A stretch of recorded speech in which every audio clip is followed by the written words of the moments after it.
Fox Sports. We are Fox Sports. We are LA.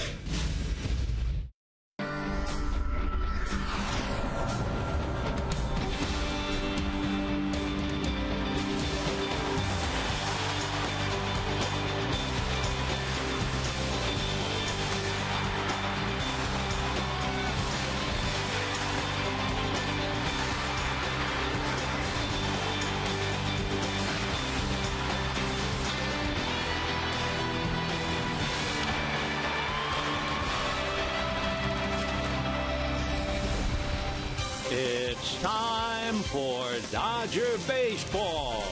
Live from Dodger Stadium, Prime Ticket presents the Dodgers as they take on the Chicago Cubs. Hi, everybody, and a very pleasant Monday evening to you, wherever you may be. Dodgers and Cubs, game one of a three-game series. Dodgers having lost 2 in a row to the Boston Red Sox, trying not to lose number 3. The last time that happened, you go back to June the 8th, where they've had 3 games that they lost, 2 to Atlanta and 1 to Arizona. Trying to make sure they do not lose 3 in a row, the Dodgers give the ball to Zach Greinke. Greinke has won 4 straight. Over that stretch, his earned run average is less than 1. He is 12-3 against the league, 3-2 in his career against Chicago. On the mound for the Cubs, Jake Arrieta, whom the Dodgers beat when he was with the Orioles. He is 1-2 in the American League, 1-0 with Chicago. So game one of the 3, Dodgers just trying to stay where they are, a comfortable 9.5 in front of Arizona. We'll find out about the Dodgers and the Cubs and a whole lot more coming up right after this.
Your Southern California Hyundai dealers. Waiting for the year's best car deals? Stop waiting. Go to Hyundai Labor Day Sales Drive by September 3rd. by AT&T UVerse TV. Check availability at 1-800-PIC-ATT. And by Jack in the Box. Go big at a participating Jack in the Box with Jack's really big chicken sandwich combos for only $3.99 plus tax. We are moments away from first pitch tonight at Dodger Stadium as the Dodgers welcome in the Cubs for the start of 3 out here in center field alongside Steve Lyons. Patrick O'Neill will have to lose it 2-3 to Boston. Important for the Dodgers to get back to winning. And, man, they have 3 great pitchers going in this series. Yeah, I think that was the deal with the last series. It was exciting to see a big-time team like the Red Sox come in here. But when you think about it, in the last 2 games, the Red Sox probably didn't see a pitcher that they're going to see in the playoffs at all, in either of the 2 games at all. So now they got to bounce back against the Cubs. They can do that. All right, so Chicago throwing a guy named Jake Arrieta on the hill, and one thing he does, Steve, is he walks a lot of guys. He has walked a lot of guys. He has not been around the plate all that much. Look at the graphic right there, almost 6 walks per 9 innings. Now, the other thing is, he strikes out almost 1 guy per inning, too, so he can get you that way. But this is a guy right now that you have to be patient with, especially after you get guys on base, because once you get guys on base, that's when you want him to make him work and throw more pitches. He's going to be a little bit tighter when you have a guy out there on second base. You never know what you're going to get. Take the walk. Let's get the guy behind you do it. All right, we'll see if the Dodgers are able to have that patience tonight. Hopefully after the game on our Dodgers Live postgame show, we're talking about a Dodger victory. So there's A.J. Ellis conversing with Kirsch, who will take the hill tomorrow. It's Greinke and Arrieta. Then has the call next.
You may be. Welcome to Dodger Stadium on a warm, humid night here in Southern California, and game 1 of a 3-game series between the Dodgers and the Chicago Cubs. Certainly a meeting that is in direct contrast to the fortunes of one team and then the other.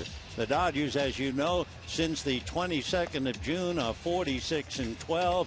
Dale Swam, in his 2nd season as Cub manager, among other things, has a ball club that, numerically at least, plays a lot better on the road than they do at home. There's 16 games under 500 in what used to be called the friendly confines of Wrigley Field. There are only 4 games under on the road. And here's Dale's lineup, starting off with Starlin Castro at short, Junior Lake in center field, Anthony Rizzo at first, Nate Scherholz in right field, Brian Bucevic will be in left field, Donnie Murphy at third base, Wellington Castillo behind the plate, Darwin Barney at second base, and Jake Arrieta on the mound. On the mound for the Dodgers, Zach Greinke, with that marvelous record of 12-3. He has won 4 straight, an earned run average over that stretch of 0.96. In fact, in the month of August, when you look at the Dodgers starting pitchers, you can understand they are where they are. Castro, meanwhile, takes a strike. 0-1 the count to Starlin Castro. 80 degrees at the start of the game tonight, and a little added humidity thrown in. The strike one pitch, Castro promptly bangs it up the middle for a base hit. So Starlin Castro wakes up the Dodgers with a bullet into center, and the batter now will be Junior Lake. We can take a look at the Dodgers with the leather, and it's Gonzalez and Ellis, Ramirez, and not Uribe. Punto is at third base. You can understand most people figure Uribe plays every day, but Nick Punto is at third. Crawford, Ethier, and Puig in the outfield, and Ellis behind the plate. Greinke with a record of 4-0, now working on the number 2 hitter, Junior Lake. Junior homered against the Dodgers in Chicago, fouls the first pitch back, and the count 0-1. Junior Lake, a rookie who has done very well. In fact, it will be interesting to see how Junior does in this series against Yasiel Puig. So Lake waiting, no balls, 1 strike the count. We're just starting. Greinke greeted by Castro, who now is running on a bunt that goes foul and out of play. So I think it was a little bit of a surprise for Junior Lake with Castro going, and he was trying to bunt, fouled it away. He hits his chest with his hand as if to say it was my fault. At least you can interpret that. So 0-2 the count to Junior. He missed the first 2 months of the season. He was on the DL. He had a stress fracture in his rib cage. He suffered that during spring training. But he has caught up. Fine looking young player, hitting .314. Strike 2 pitch is a pitch out, and Castro is not running. Starlin Castro has stolen 8. He's also been caught 5 times. Castro in his young career has stolen as many as 25. So Castro at first, Junior Lake waiting, and Anthony Rizzo on deck. Greinke deals, and it's foul back. Lake going after a pitch away, and actually had to go across the plate to take a swipe at it. 1-2 the count to Junior Lake.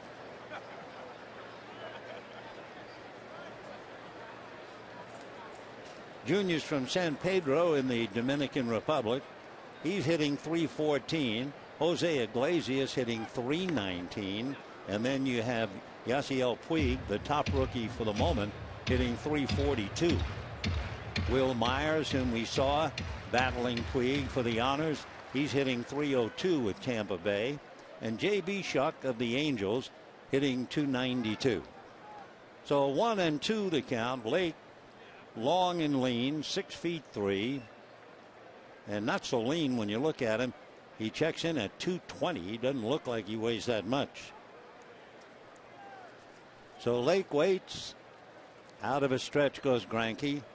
Right-hander looking over at Castro, now to the plate, and it's a little low, 2-2. Who does this remind you of? Here's a quote. He's going to do things on the baseball field you haven't seen before, both good and bad, until he finally develops and matures. But it's going to be fun to watch, and it's great to see this ball of clay being formed before your eyes. No, it was not said about Puig. It was said about Junior Lake. The 2-2 pitch waved at and foul back. The Cubs president of baseball operations, Theo Epstein, was the one who told that to Dale Swam, the background of Junior Lake. Junior is 23 years old. The Cubs signed him about 6 years ago. Junior back up and waiting, 2-2 the count. He has 4 home runs, 11 runs batted in, swings, and down he goes. So Castro opens up the game with a single. Greinke then proceeds to strike out Lake, and the batter will be Anthony Rizzo. There are a lot of wonderful things you could talk about when the name Anthony Rizzo comes up. But I think the most important, and we might just mention it every game in the 3-game series. 5 years ago, he was diagnosed with limited stage classical Hodgkin's lymphoma. And immediately the thought of cancer would shake anybody up, especially a young ball player who fouls the pitch away 0-1. However, he fought back. He licked it. Here he is. And the only reason we bring it up is not to show that he's a hero, but to give others one glimmer of hope at least. Anthony Rizzo out of Fort Lauderdale, Florida, originally signed by the Red Sox 6 years ago. There goes the runner. The pitch is outside, down to second base in time. A.J. Ellis taking the pitch off the plate, had plenty of room, and he nails Castro easily. So Castro is not a good base stealer. I mean, he has stolen 8, but he's been caught 6 times. Perfect throw to Ramirez, and Castro hung out to dry. So a leadoff single, and we have 2 out, bases empty, and Rizzo up there with a 1-ball, 1-strike count. Perfect throw by A.J. Ellis. Rizzo takes low and away. Ball 2, 2-1. Anthony is 6'3" and 220. The Cubs come in here having hit 142 home runs. The Dodgers have hit 102. So Swayam has some power. The 2-1 pitch is swung on and missed. Cubs are number 1 in hitting home runs in the month of August. They've hit 24 this month. They're number 1 in home runs against a left-hand pitcher. That'll be the challenge for Clayton Kershaw tomorrow night. And the next one is grounded foul outside of first and down the line. So Kershaw sitting alongside Skip Schumacher, watching the Cubs, whom the Dodgers have beaten starting last year 7 straight. Chris Capuano also alongside Kershaw on the other side. 2-2 pitch is lifted to left field. Coming in and waiting is Crawford. Carl puts it away, and that's that. So despite a leadoff single, the Cubs go 1-2-3. And at the end of half an inning, Chicago nothing, Dodgers coming up.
He made A.J. Ellis threw out Castro.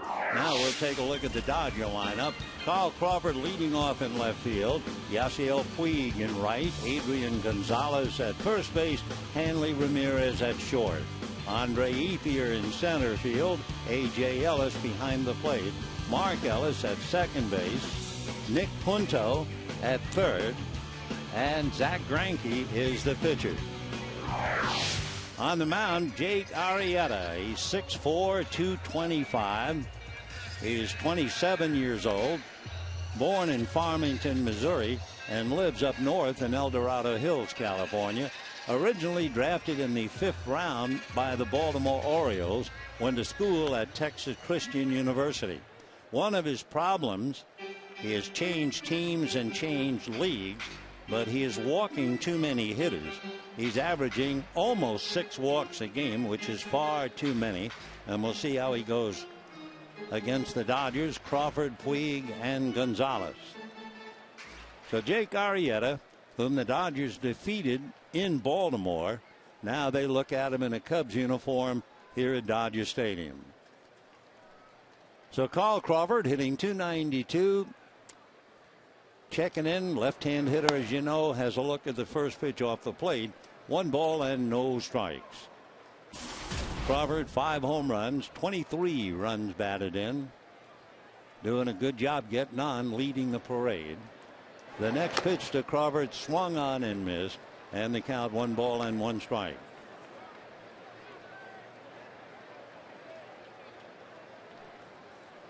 Crawford, Puig, and Gonzalez, as the Dodgers tried to add that 46-12 record since the 22nd of June.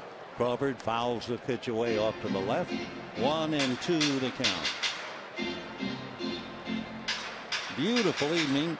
A little bit on the humid side, which is a bit of a surprise, but as you probably know, there have been some tropical storms working their way up from Baja and drifting over into Arizona. A lot of rain in Palm Springs.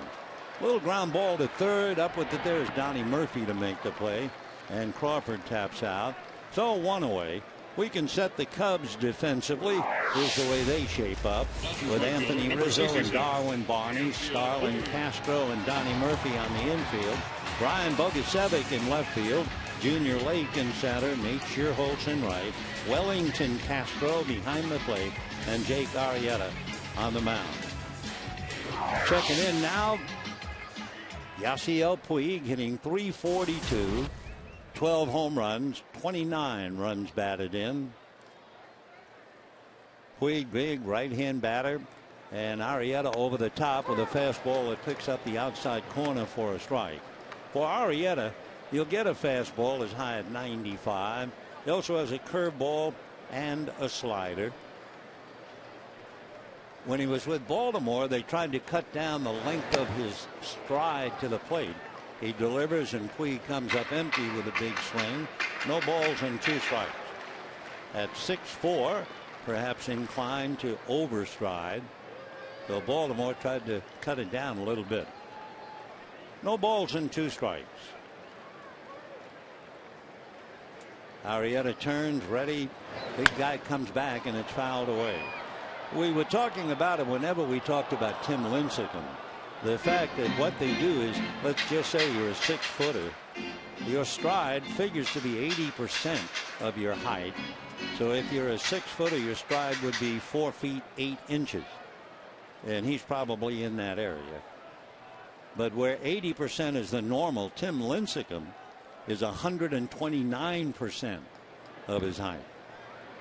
No balls and 2 strikes. The pitch to Puig is slapped down the right field line, in there, going down into the corner. Puig is on his way for second base, and he's going to hold up. So Yasiel Puig, after Crawford makes out, Puig doubles into the right field corner. And now Gonzalez and Ramirez trying to pick him up. For Puig, that would be his 18th double. So he has 32 extra base hits, 18 doubles, 2 triples, and a dozen home runs. So Puig steams into second base with 1 out. Adrian Gonzalez now trying to pick him up. And of course, for Gonzalez, all year long, he has been dynamite with runners in scoring position. That's why he has 81 runs batted in and 17 home runs. Arrieta with his shortstop Castro behind Puig, and the first pitch, a breaking ball, drops in nicely for a strike, and the count 0-1. With a left-hand hitter up, the Cubs can shift their infield way over to the right side, which allows Starlin Castro to be directly behind Puig. Off the line at third, however, is Donnie Murphy. 0-1 the count. Arrieta set. Lanky right-handed delivers. Line drive right at first base. Speared there easily by Rizzo. Throw down to second, not in time. So Gonzalez hits it right on the button and lines out to the first baseman. So with 2 out, Hanley Ramirez coming up.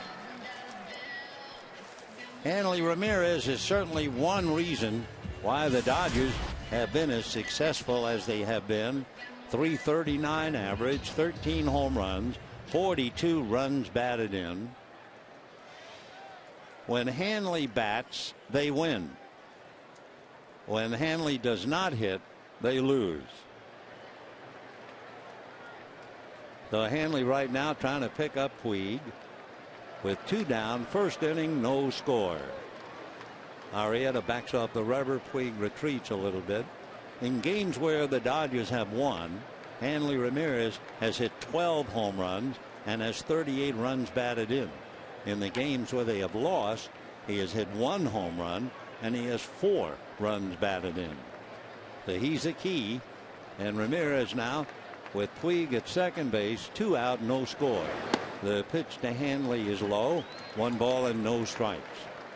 The month of August has been a wonderful month for the Dodgers and a painful month, to say the least, for the Cubs. In August this year, the Dodgers are 19-5, and for Don Mattingly, he has a ball club that's best in the major leagues. For the Cubs in August, they are 6-17, the worst in the major league. 1 ball and no strikes the count. Ramirez waiting. Arrieta very deliberate, delivers, and it's going to go down the right field line, foul, and back into the seats. And the count now 1 ball and 1 strike. If you joined us a little late, Starlin Castro opened up with a single. Blake struck out. Castro was thrown out trying to steal, and then Rizzo flied to left. For the Dodgers, after Crawford made out, Puig doubles to right. Gonzalez hits one right on the button, but right at Anthony Rizzo. And with 2 out, here's Ramirez trying to pick up Puig. 1 ball and 1 strike to Hanley Ramirez. The outfield about straight away. Arrieta taking plenty of time, and Ramirez, tired of waiting, backs out. Dodgers have beaten the Cubs 7 straight. 4 times already this year, 3 from last year. Arrieta trying to stop it now and set at the belt. Jake ready in the 1-1 pitch. Ramirez pops it up on the right side. Going out on the grass is Darwin Barney, and the second baseman makes the catch, so the Dodgers waste the double by Puig. No runs, a hit, a man left, and at the end of an inning, no score.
An inning, it'll be Nate Shearholz, followed by Brian Bokasevic, and then Donnie Murphy.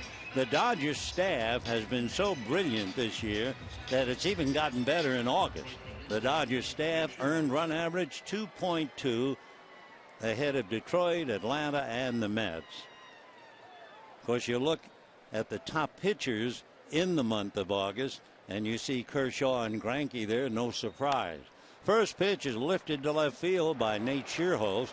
Crawford shying off to his right a little, makes the catch. So we have one away in the second inning, and Brian Bokasevic coming up.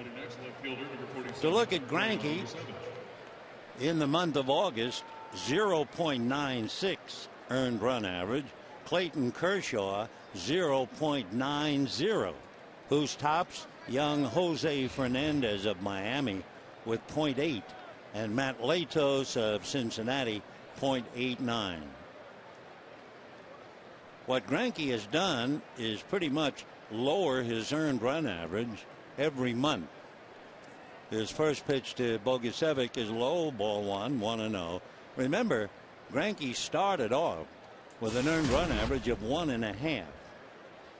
Then he got into the fracas with San Diego.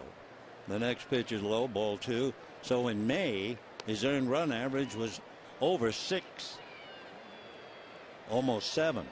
But then June 3.6, July 2.6, August 0.96. So Greinke trying to win 5 in a row, trying to win his 13th.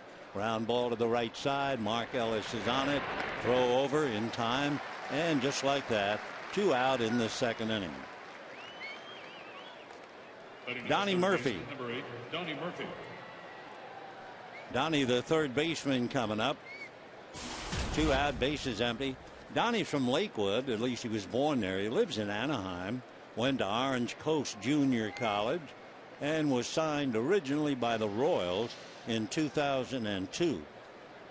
Normally you would expect him to play for Long Beach State, but he didn't qualify academically. Since 1921, only one Cub player has hit as many as 7 home runs in his first 16 games as a Cub. That was big Hank Sauer.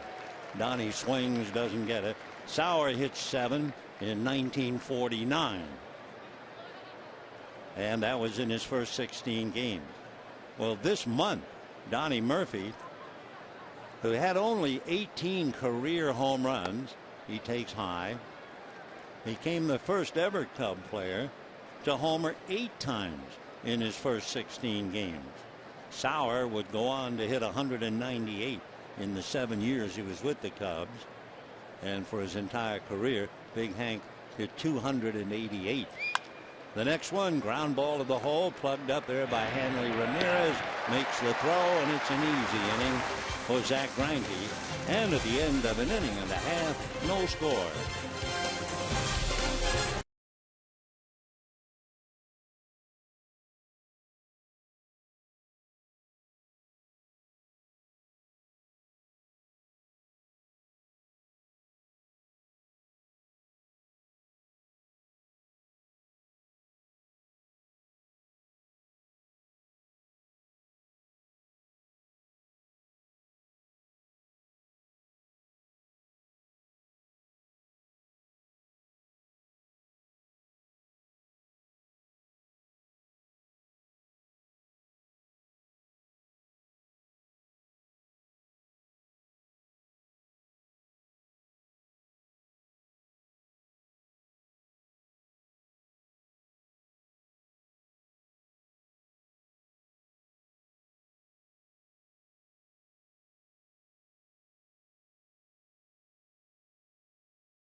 To the game with the Padres Sunday at 1:10.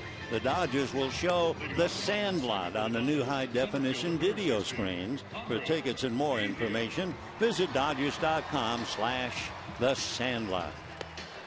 Early report, San Diego leading Arizona 1-0 in the fourth inning. Tyson Ross has the early lead in Arizona against Brandon McCarthy.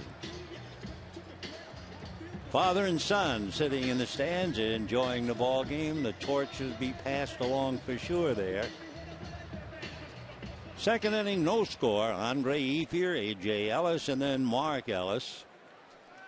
One of the things that Cub pitching has done, and when you realize they're pitching in the so-called friendly confines of Wrigley Field, they have done a very good job on left-hand batters. Left-hand batters have only hit 37 home runs against the Cubs. Cubs have allowed 123. And the Dodgers have Crawford, Gonzalez, and Ethier, along with Punto, who switches, hitting left-handed. 1 ball and no strikes. Jake Arrieta deals low and inside at the left kneecap of Ethier. 2-0 the count. So the 27-year-old who said he was undersized and overweight in the beginning of high school, that made him feel like an underdog, but improved his competitive spirit. And he has had that mindset on every level. He works low. Remember the other thing we mentioned at the very start, that Arrieta is walking too many pitches. He has walked almost 6 batters a game, making a lot of pitches to add to the misery. And he's 3-0 to Andre Ethier. Andre takes a strike and the count 3-1. Arrieta, when he graduated from high school, was drafted by the Cincinnati Reds, but he opted to go to junior college and then 1 year later transferred to Texas Christian. Now the 3-1 pitch, very high, goes to the backstop for ball 4. So Ethier is aboard. You talk about Arrieta walking people, and up jumps the devil. A couple of things about the Cubs and the pitching. The bullpen has given up a lot of potential wins. In fact, 19 times a starting pitcher for the Cubs has walked off the field leading, only to have the bullpen give it up. They're also number 1 in blown saves. The Cub bullpen has blown 24 saves. And what has to be really heartbreaking, the fact that starting pitchers have turned in 17 so-called quality starts and lost. The first pitch to A.J. Ellis in for a strike, 0-1. Jeff Samardzija, whom we showed briefly for a quick look into the dugout, he's 8-11. That's as many victories as anybody has on the staff for Chicago. 0-1 the count. Strike 1 pitch on the way is swung on and missed.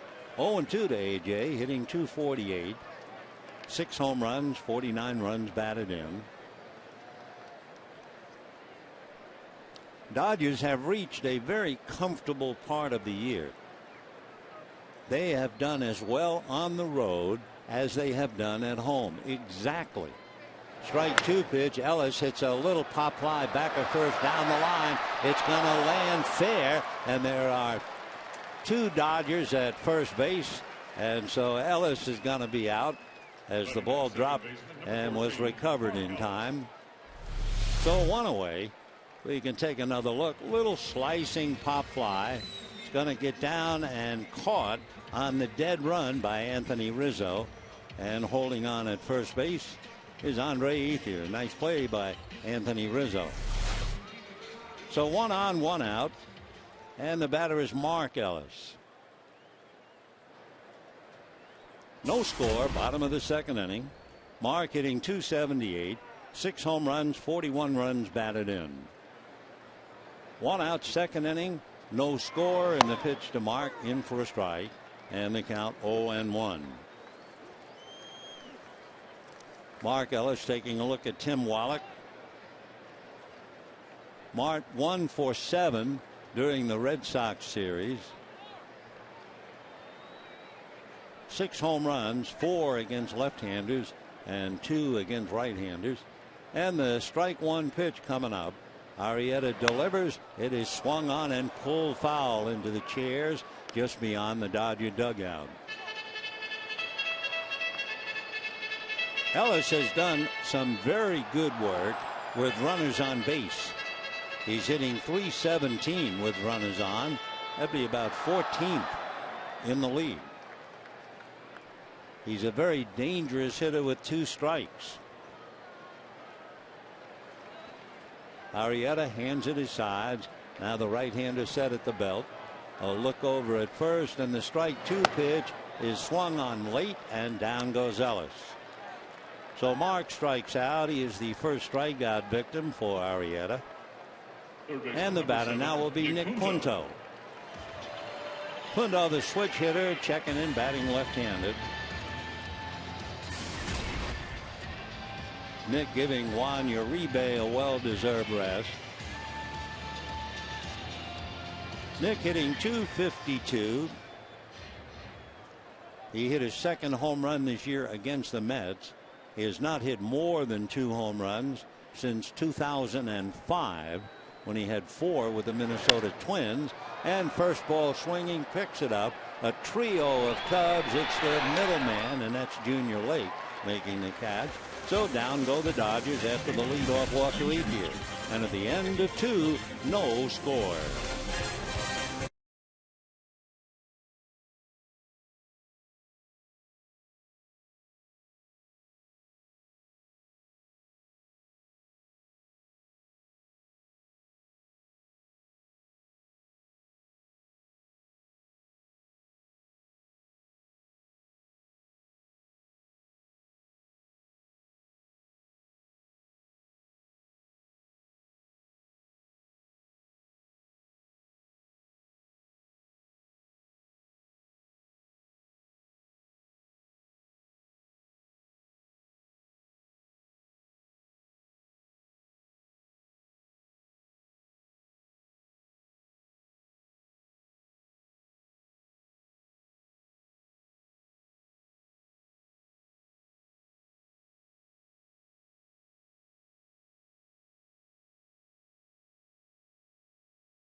Ticket package at Dodger Stadium is available for select Wednesday and Sunday home games. With the Coca-Cola Value Pack, fans can enjoy 4 tickets, 4 Dodger dogs, and 4 Cokes, starting at $18 per ticket.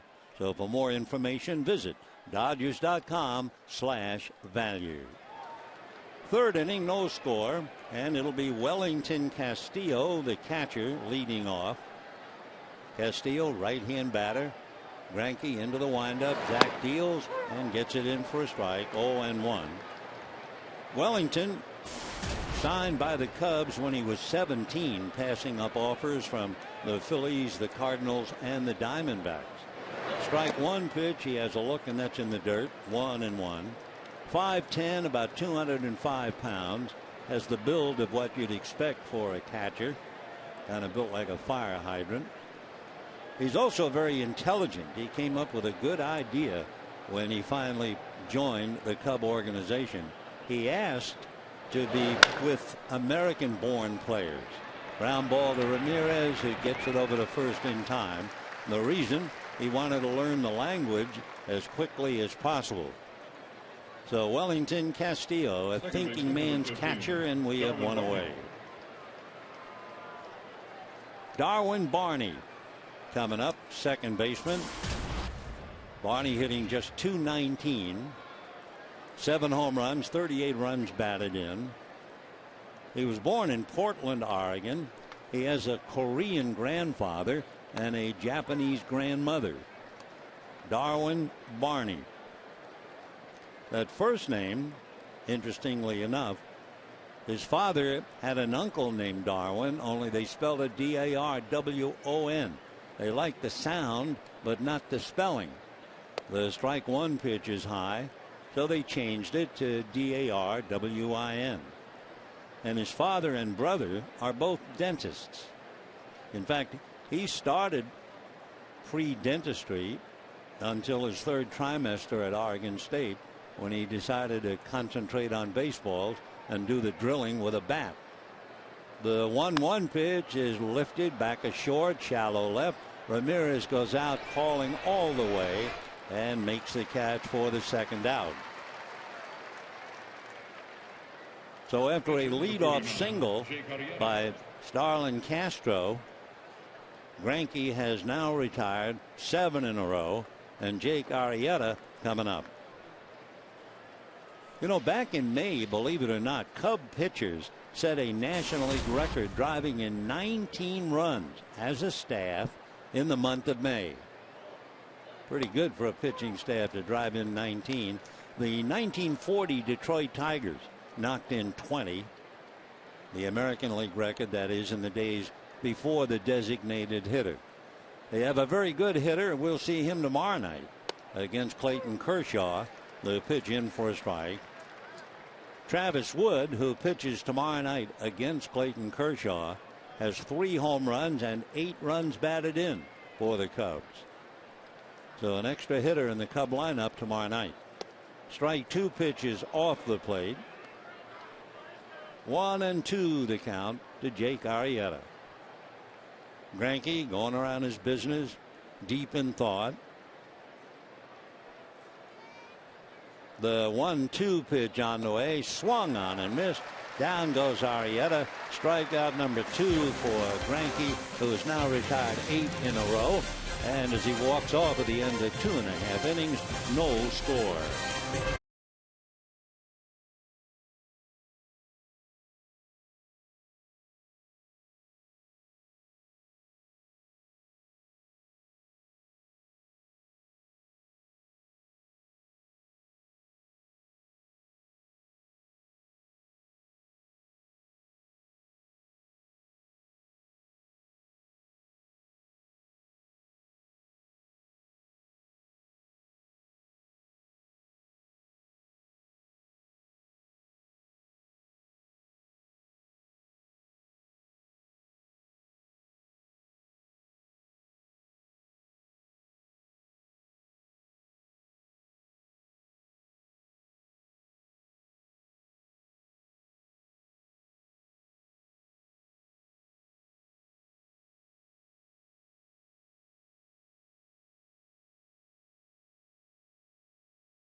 The Diamondbacks are now leading the Padres 2-1 in the 5th inning. Paul Goldschmidt tripled in his 101st run of the year, leading the National League. Then he came home on Martin Prado scoring fly ball. D-backs 2, Padres 1 in the 5th. Well, we were talking about good hitting pitchers, and Zach Greinke leading off will certainly fulfill that definition. Greinke hitting .333, He has a couple of doubles, 3 runs batted in, and he's had 50 plate appearances, and he has managed to strike out only 6 times. So Greinke, good hitting pitcher. He'll be followed by Crawford and Puig as we go to the bottom of the 3rd. Each side with 1 hit. Puig doubled with 1 out in the 1st inning. Castro, Starlin Castro, that is, singled leading off the ball game and was thrown out trying to steal. So here's Greinke facing Arrieta. The outfield, shallow in center, shallow in right, normal in left. Greinke fouls the first pitch back, and the count 0-1.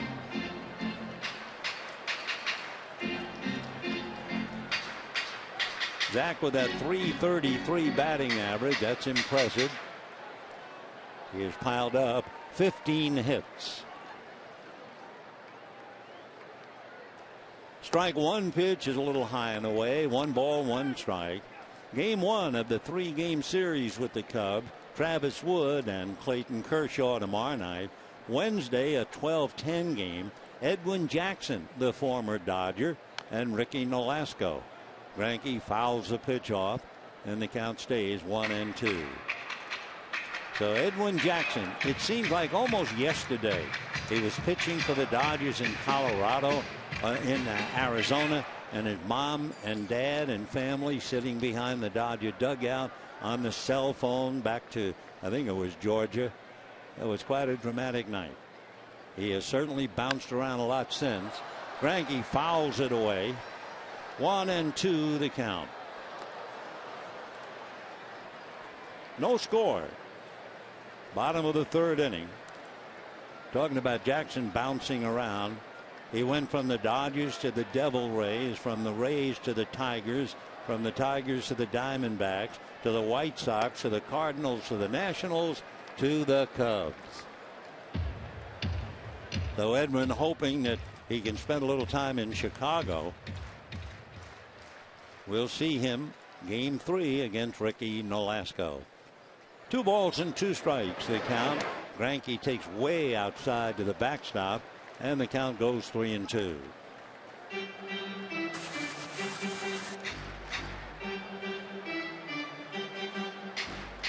One thing the Cubs staff has done, they've actually outpitched the Dodgers in one category, the lowest opponent batting average by starting pitchers.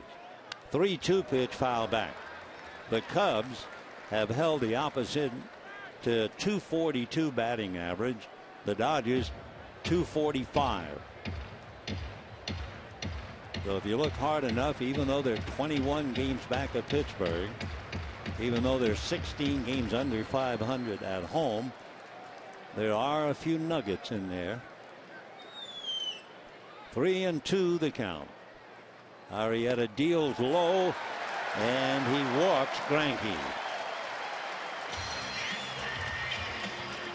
Second walk given up by Arrieta. We told you he's averaging almost 6 walks a game. And now Carl Crawford, who tapped the 3rd, coming up. Crawford 0 for 1. Carl hitting .291, 5 home runs, 23 runs batted in. One of the problems, and he's had several, Arrieta has a lot of trouble getting the first out in an inning. His pitch to Carl Crawford is popped up. It will be Donnie Murphy and Anthony Rizzo, and it's going to be Murphy in front of the mound to make the catch. So Crawford pops it up to the Cub 3rd baseman, and with 1 away, here comes Yasiel Puig.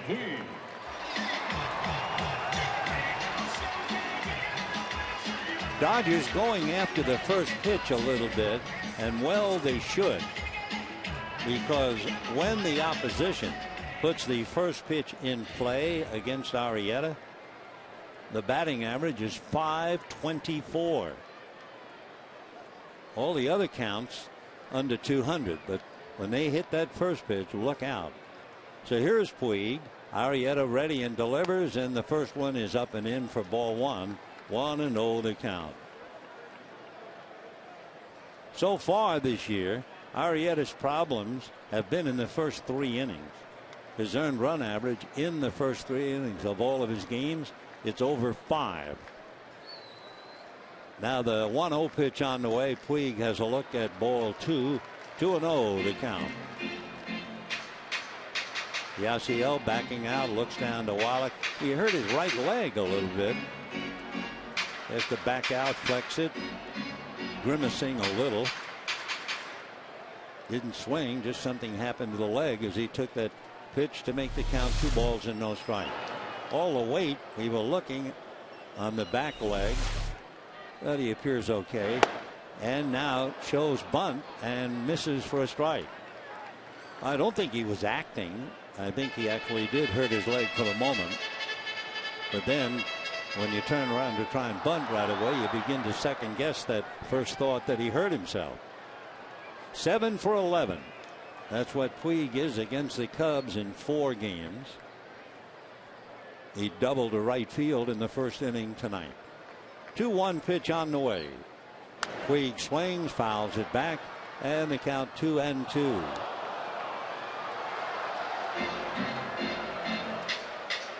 Yasiel batting .344,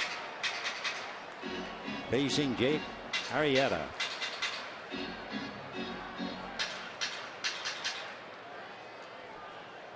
No score in the ball game. Bottom of the 3rd inning. Game 1 of the 3-game series.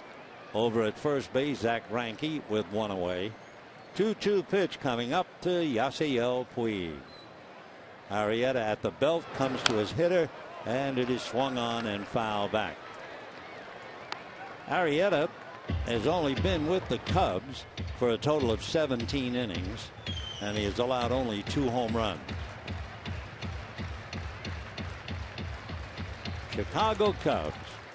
You start thinking of some of the great names in the past. Billy Williams, Ron Santo, Ernie Banks. And the pennant in '69 that got away. Puig fouls it back. '69, it looks like the Cubs had a lock on it, only to lose it to the New York Mets. 2 balls, 2 strikes. 1 out, 3rd inning, no score. Puig deep in thought now. He's seen a few, fouled off some. Second at bat against Jake Arrieta.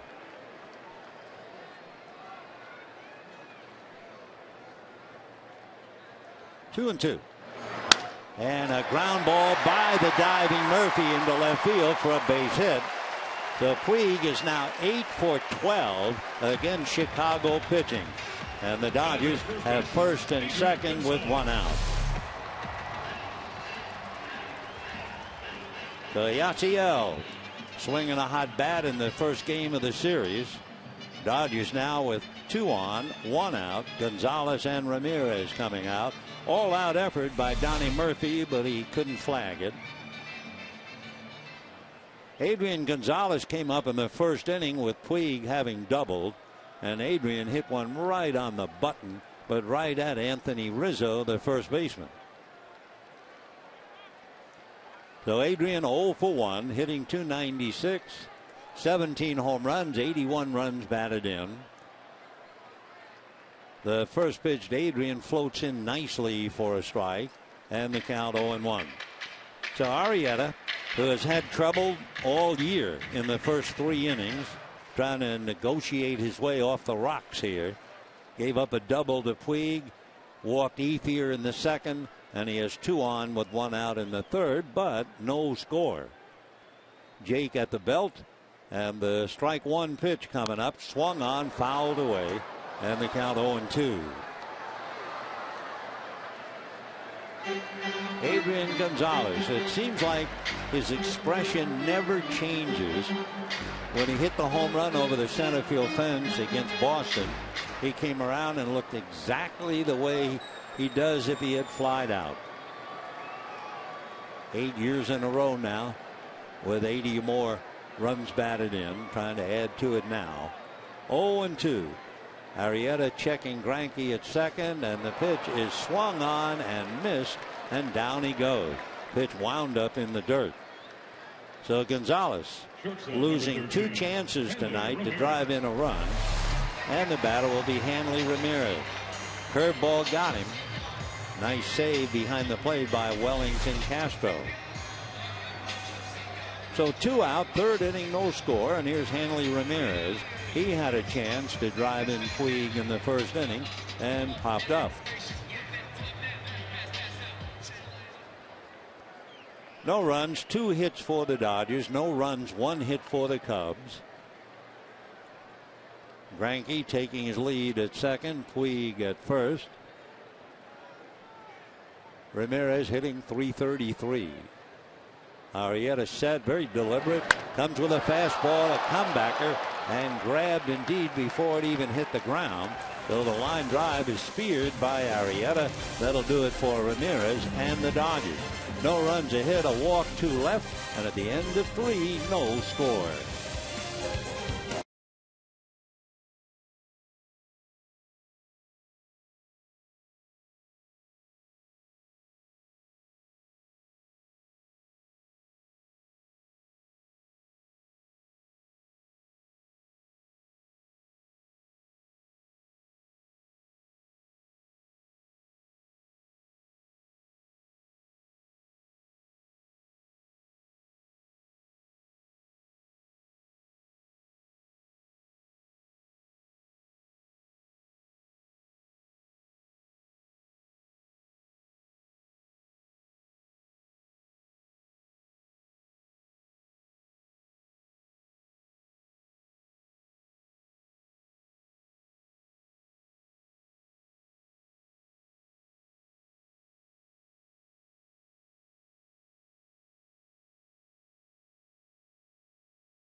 Farmer Boys. Get an award-winning Farmer's Burger topped with farm-fresh veggies, cheese, bacon, and avocado. By Chase. Send money to almost anyone, anywhere with your smartphone. Chase Quick Pay, so you can. And by 76. We're on the driver's side. No score in the ball game as we go to the 4th inning, and tonight's broadcast is on AFN, the American Forces Network, broadcasting to the U.S. Armed Forces, serving in 175 countries and aboard ships at sea. Welcome. We hope you enjoy the ball game. Our heartfelt thanks to you for the job you are doing so we can be back here looking at a children's game. We are deeply indebted to you. And it's good to have some members of the armed forces relaxing and taking in a ball game. Starlin Castro singled and was thrown out trying to steal. Fouls it away. 0-1.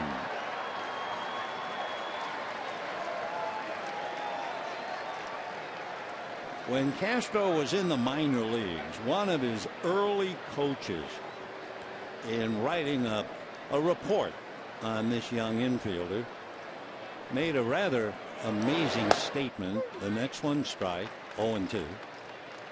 He wrote and said Starlin Castro will not only be in the big leagues, he will be on teams that win pennants and go to the World Series. Well, it hasn't happened yet. He also said there's only one other player I've ever written that about in a little report, Derek Jeter. The topper, and he's nipped at first. Nice play by A.J. So Ellis throws at Castro, 1 away. Batting next, center fielder, number 21, Junior Lake. So Castro 1 for 2, and the batter now Junior Lake. Lake with an 8-game hitting streak struck out in the first inning. He's another fine young player. Cubs trying to dig out from under.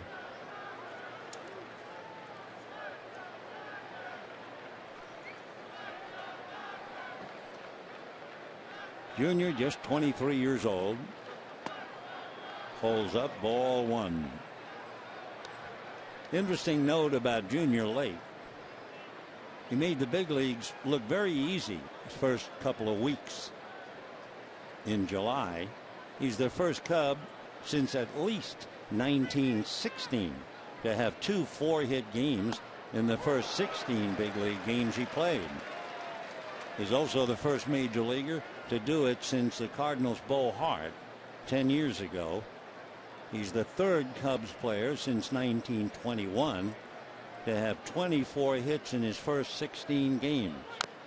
He gets his name mentioned with Andy Pafko and Mandy Brooks. Andy Pafko, a fine outfielder, very good hitter, wound up with the Dodgers, and Andy was in left field at the Polo Grounds watching Bobby Thompson's home run go into the seats. 1-2 to count.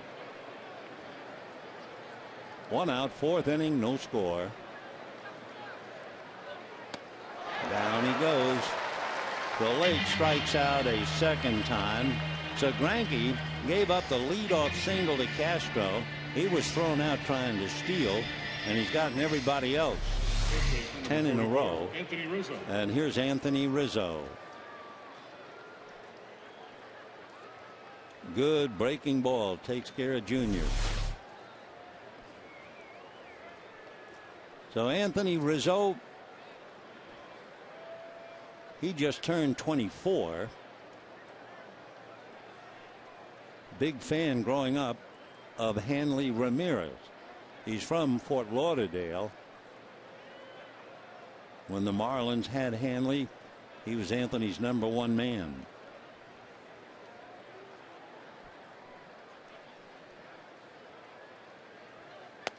That's a strike. When Rizzo was just a little guy and playing first base, his father had a novel way to help him improve his fielding. He would hit golf balls at him. Wow.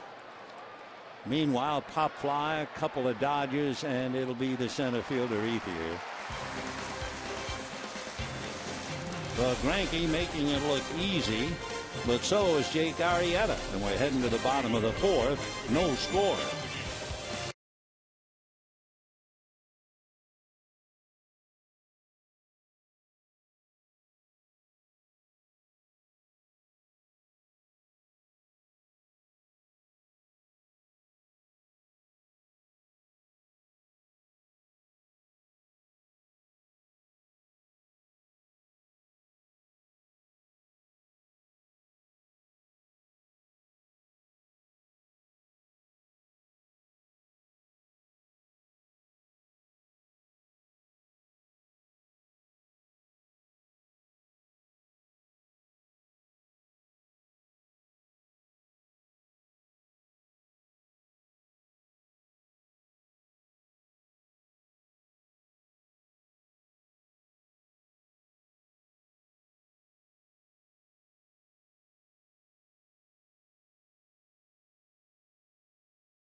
Out of Richmond, California. He was a high school All-American quarterback heavily recruited by Arizona State, but all his thoughts were someday he was going to play in the NFL. It never happened. He was a pretty good Major League ball player. He's a cousin of former Major League first baseman John Olerud. And it's interesting, too, one of his closest friends, Robin Yount, because he was, Dale was the #1 pick by the Brewers. And it was just last year he was hunting with Robin Yount. They were looking for quail, and Swaim was hit in the ear and back by Robin Yount. Fortunately, he's fine. Here he is enjoying game 1. No score. Dale Swaim. In the 4th inning, the Dodgers have Andre Ethier, A.J. Ellis, and then Mark Ellis. Ground foul, 0-1. Ethier walked on a 3-1 pitch in the 2nd inning. Dodgers have 2 hits, both of them Yasiel Puig, a double in the 1st inning, a single in the 3rd. Dodgers have left 4 men in 3 innings. And Gonzalez and Ramirez each 2 at-bats with a runner in scoring position, and they were unable to pick him up, which is certainly a rare thing indeed so far this year. Andre hitting .270, 9 home runs, 45 runs batted in. Infield swung way around to first. Donnie Murphy's just about in the hole at shortstop. 1-2.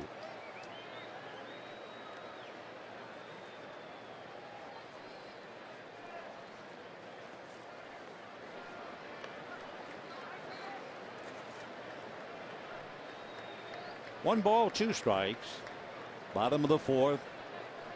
Nobody out.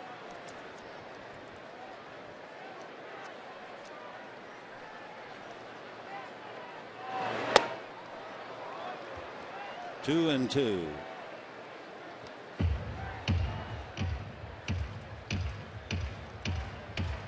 Jake Arrieta out of Missouri, lives up in El Dorado Hills, not too far away from Sacramento. 2 balls, 2 strikes. Fouled away.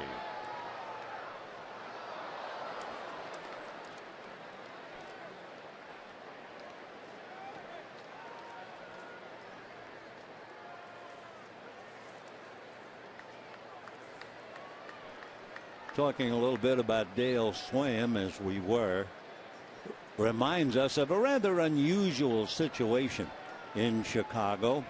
It was back in 1961. The Cubs didn't have a manager. They had what the press called a college of coaches. The owner, P.K. Wrigley, said we can't do much worse trying a new system. So that brought into this world a rotation of coaches as the manager. Hopper to the shortstop, Castro in the dirt. Nice pick by Rizzo. 1 away. Say, friends, Fox Sports Live, the sports and highlight show you've been waiting for, is here. Everything you need to know about the world of sports. Fox Sports Live airs nightly on Fox Sports 1.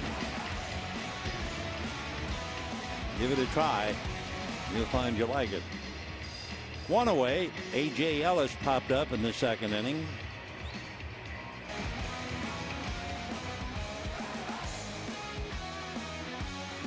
That college of coaches that the Cubs had back in '61, they collectively managed for 4 years, rotating in and out of the manager's chair every 2 weeks. And third baseman, the late and Hall of Famer Ron Santo, said it was terrible. One day you're stealing bases, the next day you're trying to hit home runs, because the coaches were of different types. And finally, Mr. Wrigley gave up on the system. His quote, "We've tried both ex-Cub players and ex-Cub managers. It doesn't work. The best protection you can give managers is to advise them to get out of baseball."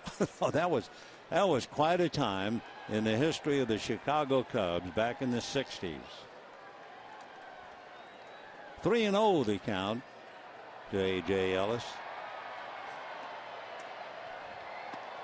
And he's aboard. So Arrieta, who averages 5.7, almost 6 walks, has now walked 3. And the batter, Mark Ellis. Number 14, Mark Ellis. Mark struck out in the second inning, 0 for 1. Because thinking about P.K. Wrigley, during the war, the Cubs had a player by the name of Lou Novikov. They called him the Mad Russian, I guess just because of the last name, whatever. And he put up great numbers in the minor leagues. That's a strike.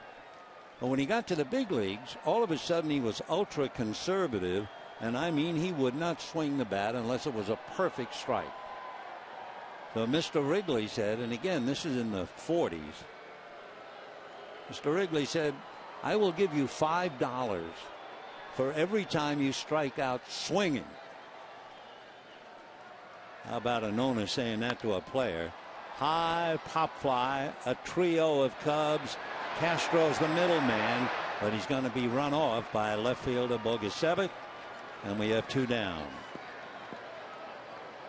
Anyway, they said that Novikov, after he made the deal with Mr. Wrigley, went up to the plate, had 2 strikes on him, swung at a pitch over his eyes for strike 3, and as he walked away, the on-deck hitter said, boy, you must really need some dough.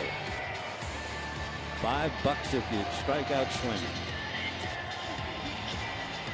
I think you could probably spend a long time talking about the Cubs and the history and some of the things that have taken place and some of the new things that are taking place that has the city up in arms, or at least the baseball fans who normally sit on the rooftops of the buildings around Wrigley. Apparently they're going to put up huge video signs like we have here, and it will block the view of the people who sit up on the rooftops, and I mean they are angry. 1 ball and 1 strike.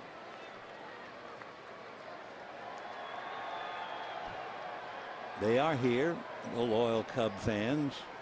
Good for them.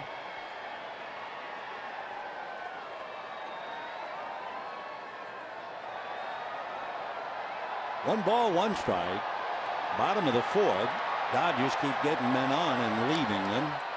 Punto fouls it back, 1-2. We're in the 4th inning.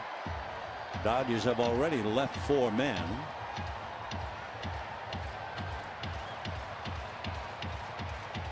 One and 2 to Nick Punto. Holding at first, A.J. Ellis. You certainly don't expect him to do any running.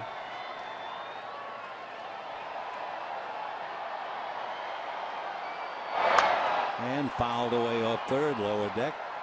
Still 1-2.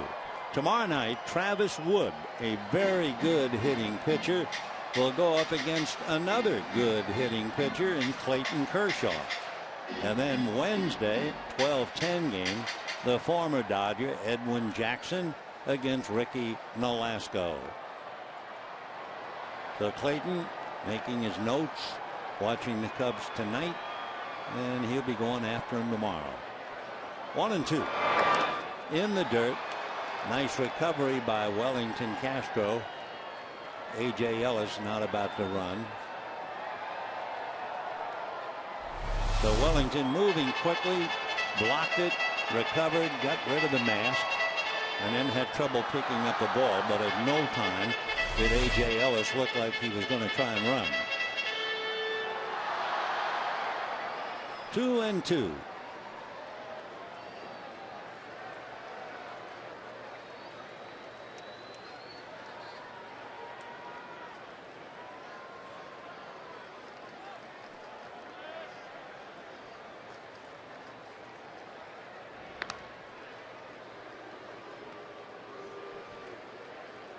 A.J. Ellis does not have a stolen base, nor has he been involved in one. 2-2.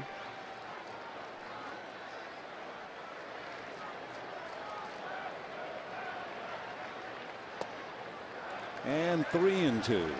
Zach Greinke on deck.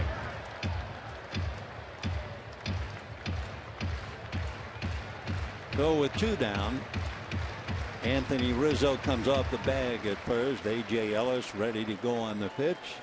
And Punto hoping to get a good pitch to handle. And Greinke on deck. 3-2. A.J. goes. Check swing foul. It may or may not have been ball 4. We'll never know. So the count remains 3-2.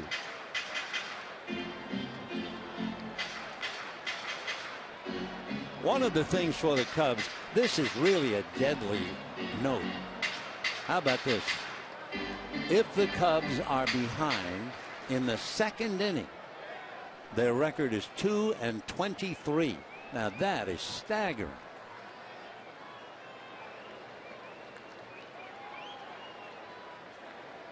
Time. Punto backs out. A.J. back to the bag.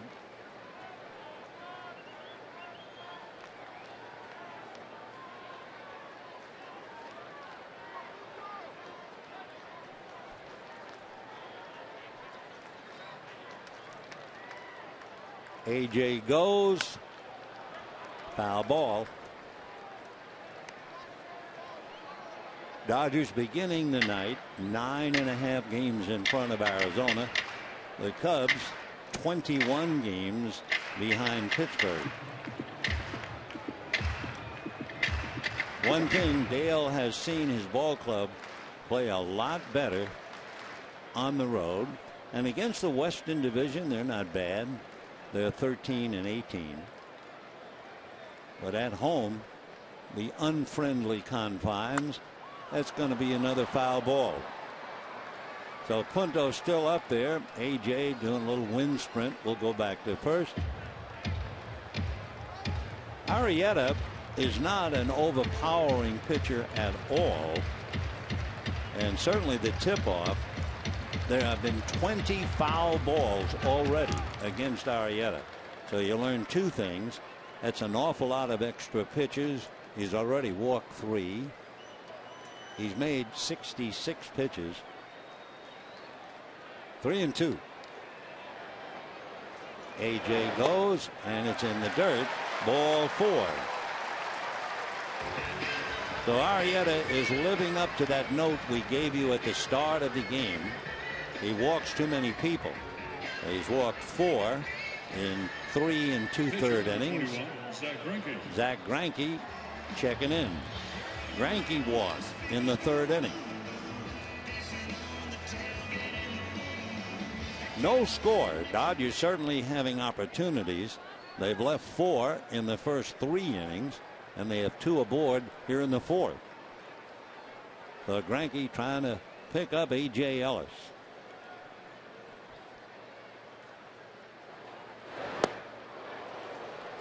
Big breaking ball, 0-1.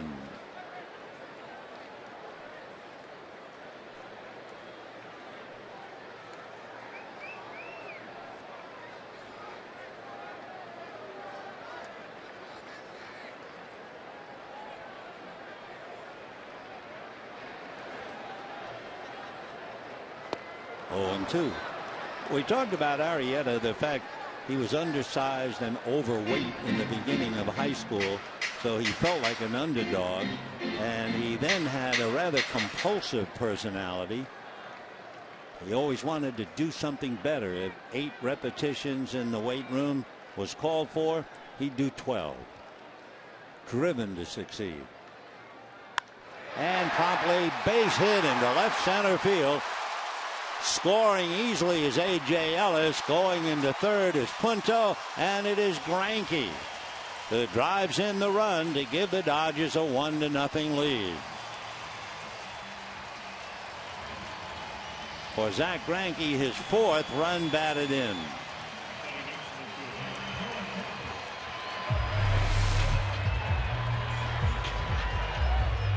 So Dodgers at first and third, 1 run in, and the batter is Carl Crawford. Greinke just did get it over the glove of Starlin Castro. By the way, for Arrieta, just to add to his misery, the count on Greinke, no balls and 2 strikes. The dreaded 0-2 base hit. So 1-0 in favor of the Dodgers, and here's Crawford, who has grounded out and popped up. 1 ball and no strikes with a runner at third, and considering the fact that he's wild and walking over 5 per game, it's interesting to note no wild pitches.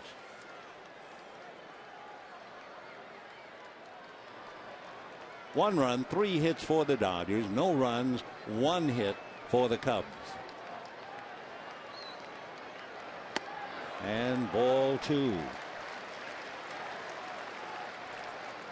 So in the inning with 1 out, A.J. Ellis walked, with 2 out, Punto walked, and then Greinke got the base hit to drive in the run.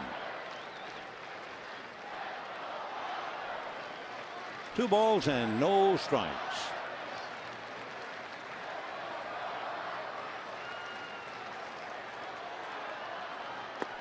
And ball 3.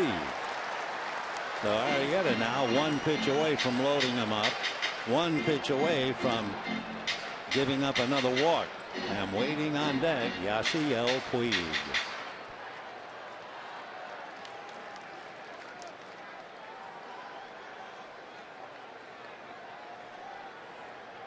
Three and 0. And a strike on the outside corner. Vic Carapazza is the plate umpire. Vic's working on his 3rd year.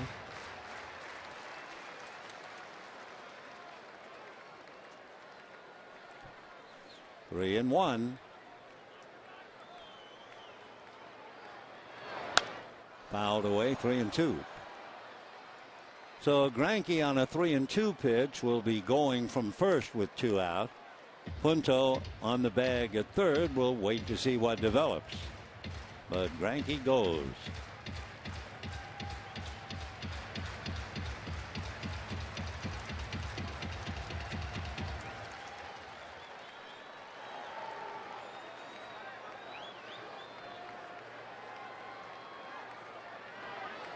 Greinke goes, and it's hammered down the left field line. Curving in the corner, it's going to bounce up into the stands for a ground rule double. So Punto will score. Greinke has to stop at third on a 1-hopper into the seats. And the Dodgers now lead 2-0 as Crawford doubles into the corner, losing the RBI. Had the ball just stayed live, he would have had 2 ribbies. A great effort down there by Bogusevic, but he couldn't make the play, and the Dodgers now lead 2-0. Ryan hoping to catch it, couldn't do it. So Crawford a double, run batted in. Chris Bosio, the pitching coach, out to the mound to talk to Arrieta. The problem is Arrieta's pitching defensively. I mean, he's always behind in the count, always on the edge of walking the batter, and sooner or later that really catches up to you. So Bosio has concluded his message. Arrieta now is getting ready to pitch to Yasiel Puig with runners at second and third.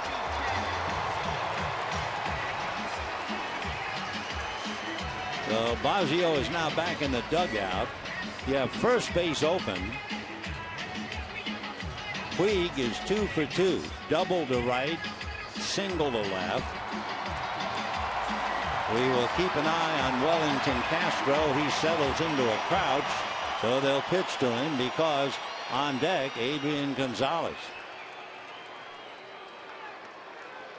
Just in case he might have missed first base, they throw over, but no call.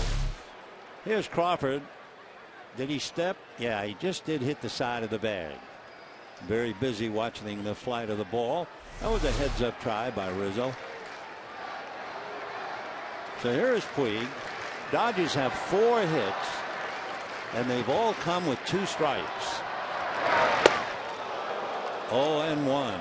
93-mile-an-hour fastball.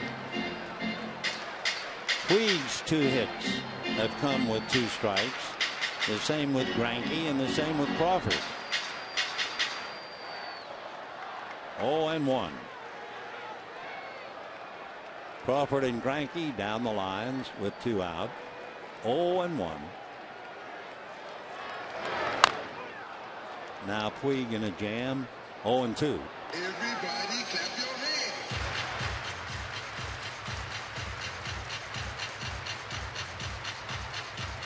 Must be nice if you're a young ball player and you have 2 hits very early in the game.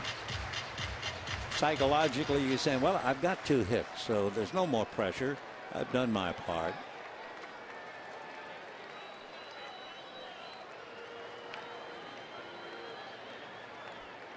Remember, all 4 hits come with 2 strikes. And ball 1. Arrieta now has made 79 pitches and laboring here in the 4th inning. A.J. Ellis began it with a 1-out walk. Dodgers have scored twice. Greinke's at 3rd, Crawford's at 2nd with 2 out.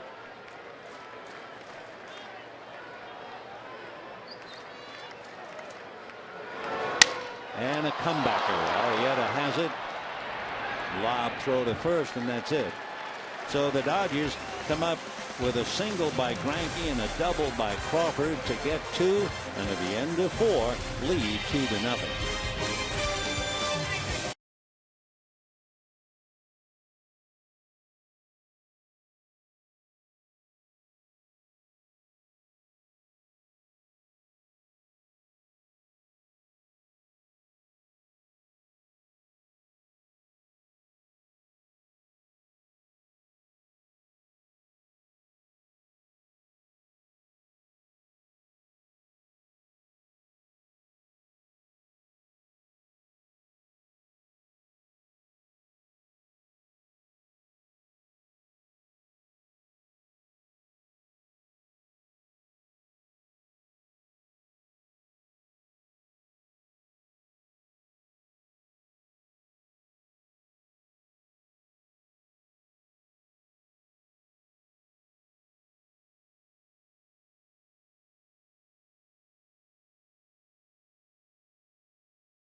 Time now for our Twitter poll. Who would you choose as the Dodger MVP among position players? Tweet hashtag and then either Adrian Gonzalez, Hanley Ramirez, Yasiel Puig, or other. Keep tuning in now and we'll give you the results in a little while. The position player MVP. Tough call. Meanwhile, Matt Kemp and Juan Uribe loose and easy in the dugout. 2-0 Dodgers. In the 5th inning, it'll be Nate Schierholtz, Ryan Bogusevic, and then Donnie Murphy. Zach Greinke helps his own cause with a base hit to drive in a run. Boy, it is really nice, I'm sure, to have a good hitting pitcher out there. Greinke tonight, Kershaw tomorrow night. Nate Schierholtz Originally signed by the Giants over 10 years ago. One of the things about Nate Shearholtz when he first came up, he always pointed it out, the fact that he did not wear a batting glove. Well, things have certainly changed.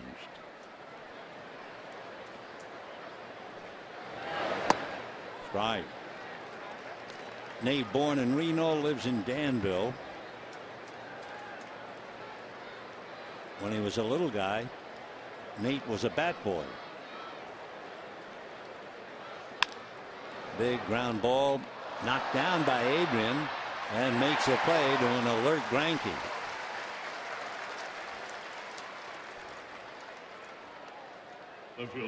That's 12 in a row retired by Greinke. The only man to reach the leadoff man, Starlin Castro, opened up the ball game with a shot up the middle, but he was thrown out trying to steal. So one out here in the fifth inning. Brian Bogusevic coming up. Talking about the fact that Greinke helped his own cause. Greinke as a hitter is batting .348. Travis Wood, who pitches tomorrow night for the Cubs, has 3 home runs and he's hitting .255. Big Andrew Kashner, he's hitting .250. The top 3. Bogusevic grounded out in the second inning. 0-2 to Brian.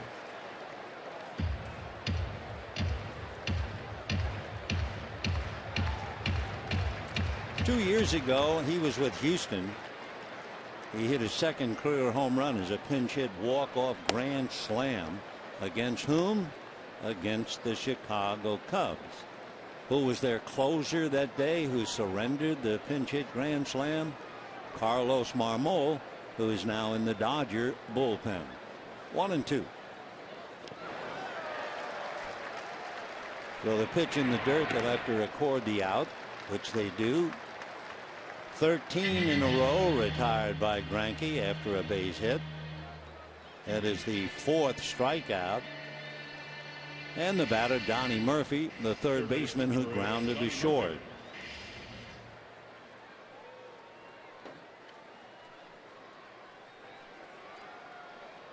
Two down, fifth inning.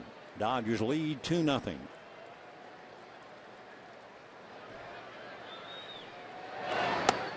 Strike, 0-1. Big difference between Greinke's pitching and Arrieta. Zach just throwing strike after strike.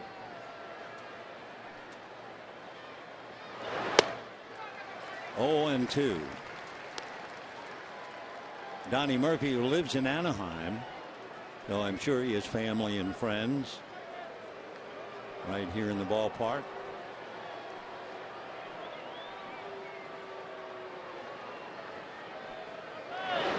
And promptly hits a no ball 2 strike count for a base hit. Wow. Next catcher, number 53, Wellington Castillo. So that breaks the string at 13. That's the second hit allowed by Zach Greinke. Fastball up.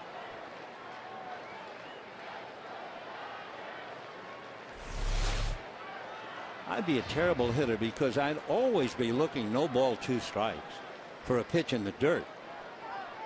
Not a fastball up. So Murphy with Wellington Castillo at the plate. Foul ball, 0-1.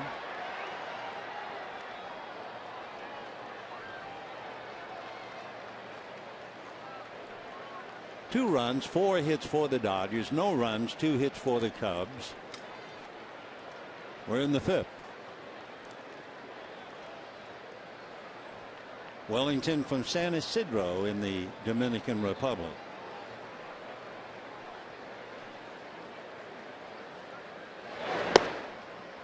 One ball and 1 strike. Wellington came up briefly 3 years ago. Greinke trying to get him and end the inning. 1-1.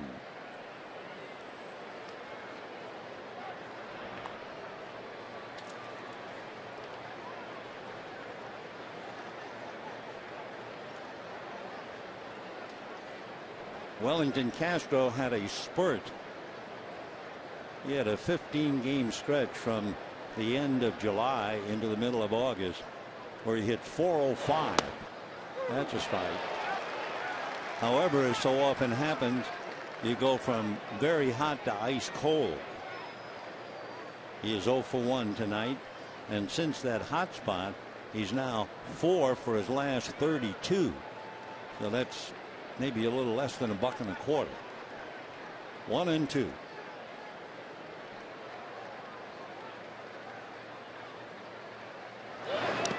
In the dirt, nice block. Holding at first is Murphy. 2 balls and 2 strikes.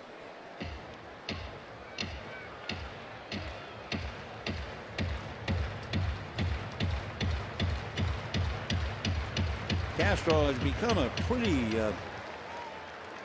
conservative, patient hitter.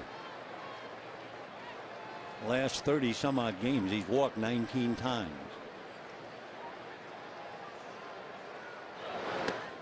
Just did hold up. So 3-2.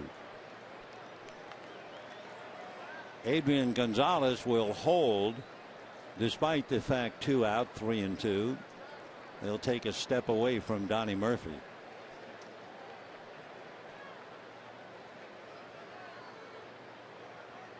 There he goes, and it's fouled off.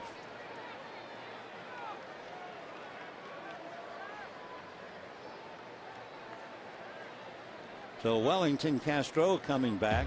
Castillo with a runner at first. 2 out, 2-0 Dodgers.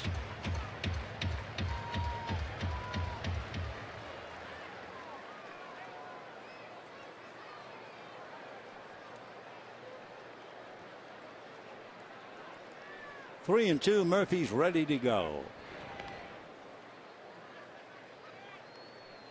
Greinke giving up a base hit with a no-ball 2-strike count. He's allowed 6 hits this year on 0-2 counts. Opponents, however, have those 6 hits in 44 at bats, meaning they're hitting collectively 136 against him.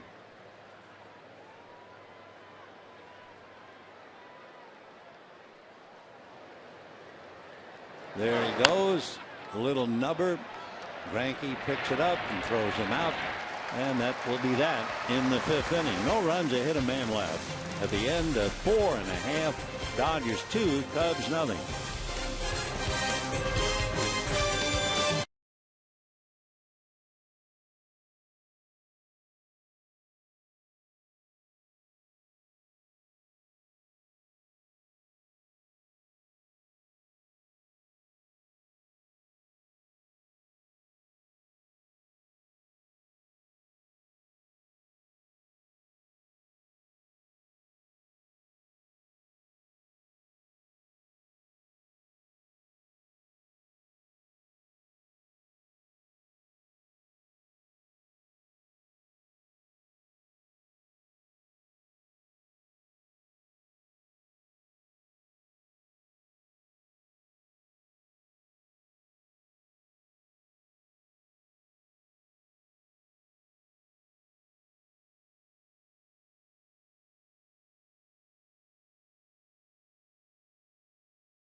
In early September, 2 left with the Cubs. Thursday's an open day.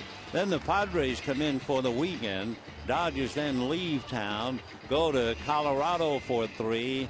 Then they go to Cincinnati for 3. And then they come home and they play 3 with Arizona, 4 with San Francisco. They go back out on the road. Arizona, San Diego, and San Francisco come home for the final 3 games of the regular season with Colorado. Boy, is that somewhat shocking to say it, the final 3 games of the regular season. Of course, Labor Day is coming up next Monday. Greinke, meanwhile, not laboring, moving along nicely, has allowed just 2 hits. He has struck out 4, and he has not walked anybody. And with the bat, he has a walk, a single, and a run batted in, with Rick Honeycutt on one side of him, A.J. Ellis and Trey Hillman standing up. For the Dodgers, it'll be Gonzalez, Ramirez, and Ethier. Ball 1.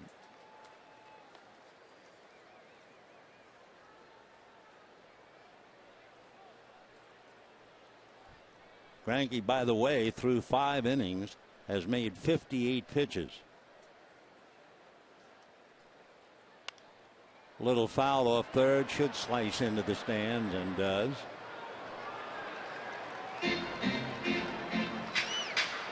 Two runs, 4 hits, no errors for the Dodgers.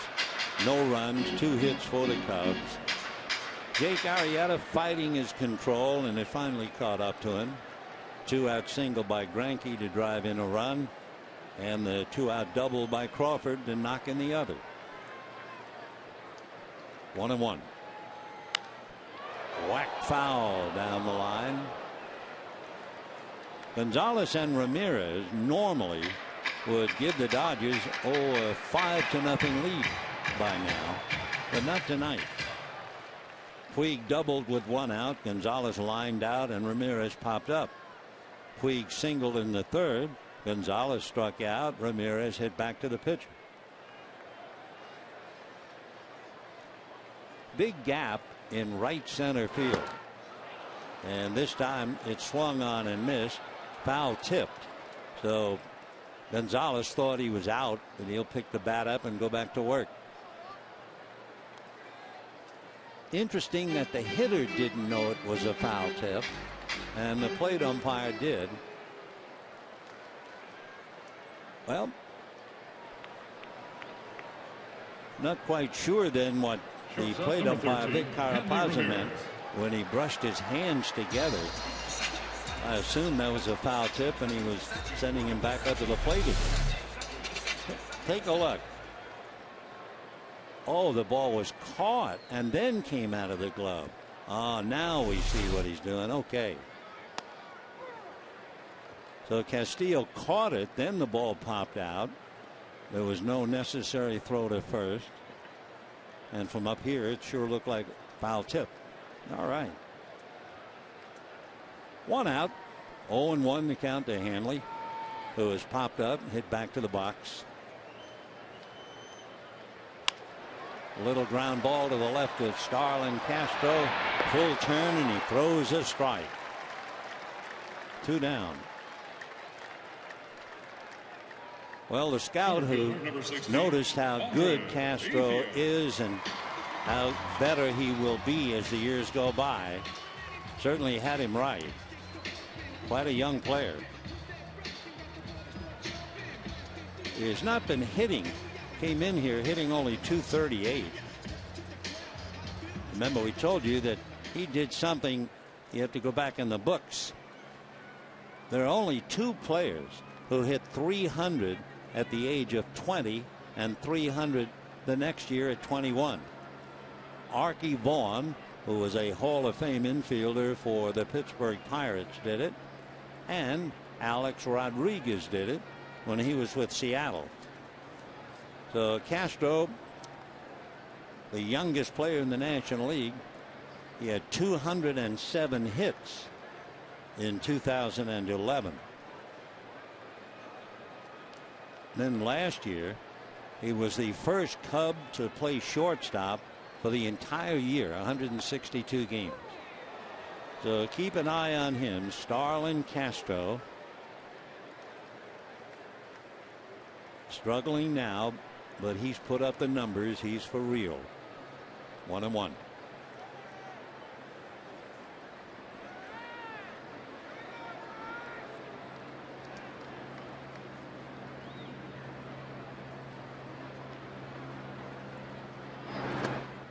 1-2.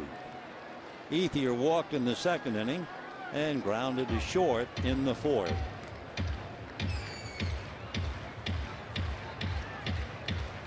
In the sixth inning, when the Cubs come up, they'll have Darwin Barney and then Jake Arrieta, the pitcher, and then Starlin Castro.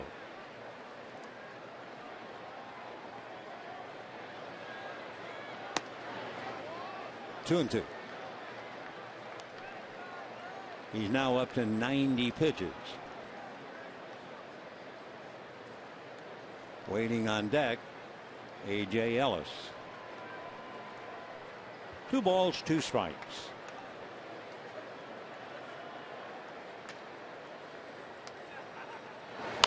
Fouled away.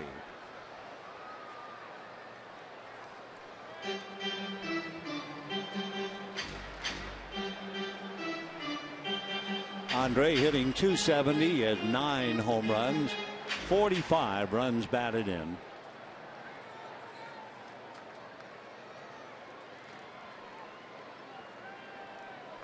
Dodgers have played 130 games. Tonight's 131. That leaves 31 more for the end of the year.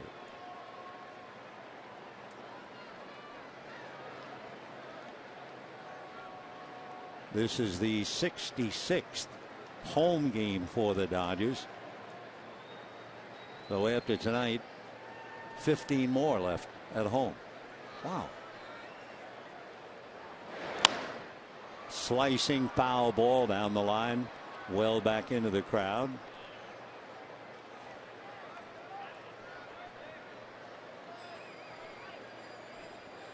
Dodgers finally broke through in the fourth inning to score twice, and that's it. 2-0 Dodgers. They're trying to beat the Cubs for the 5th straight time this year, and the carryover from last year would make it 8 in a row against Chicago. Another foul ball. 2-2.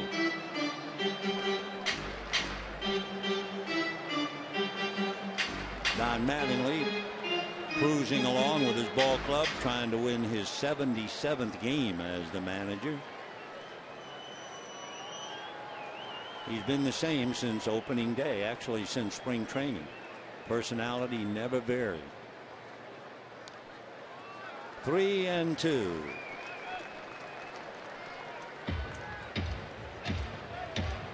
Arrieta walked 2 men in the fourth inning, and both of them came home.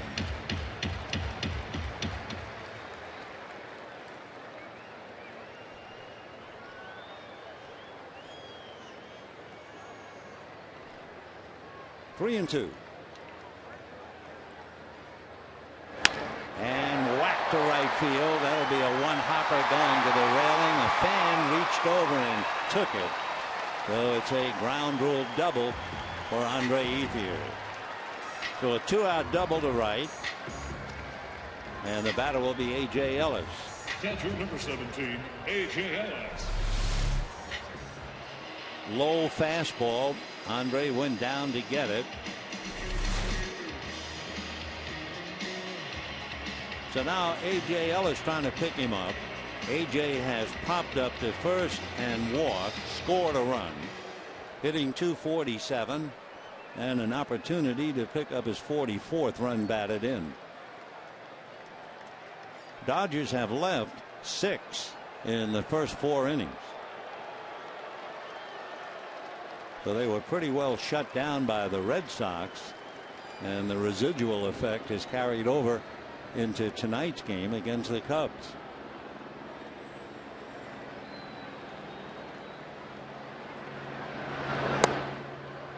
Ball 1.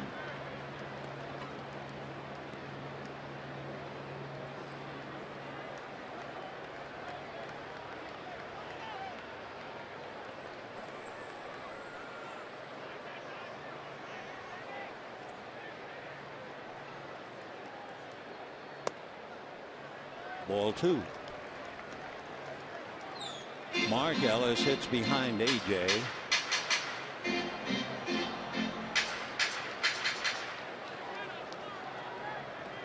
Mark has struck out and flied to left. 2-0. And there's a line drive speared by Donnie Murphy. So the Dodgers lead East here. And they have left 7, leading 2-0.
This day in 1939, the Dodgers were playing a doubleheader. What made it really important, the first game was going to be televised. Now, we're talking 1939. Red Barber did the telecast. I don't think anybody saw it. It probably went back to a studio and died right there. But just imagine what has happened since that day in 1939. The war came along in 41, so I didn't know anybody who had a television set until about maybe 1949, 10 years later. And I know the first time my mom and dad ever saw me on television, they had to go to a restaurant to take a look.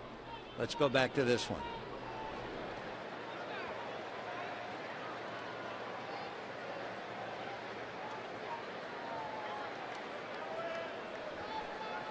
The television cameras are here, and the pictures coming out of Dodger Stadium.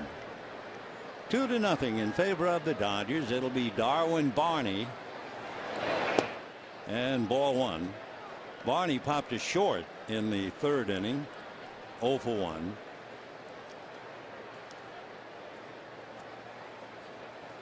Last year, Darwin Barney did something, didn't get any real headlines. He played 141 games for the Cubs without an error. So did Placido Polanco for Detroit in 2007. Same number of games. David Eckstein went 113. That's hammered, but right at the glove of Carl Crawford. So Barney a line drive out, 1 down in the 6th inning. Jake Arrieta struck out in the 3rd inning coming up. So Barney hit that thing hard, but right at Carl Crawford. Mark Ellis, by the way, talking about errorless streaks. When Mark was with Oakland back in 2007, he went 102 games without committing an error. Strike. 0-1.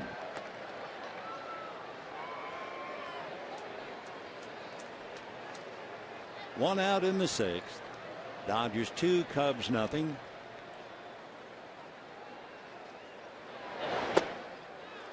Greinke is really in direct contrast to Jake Arrieta.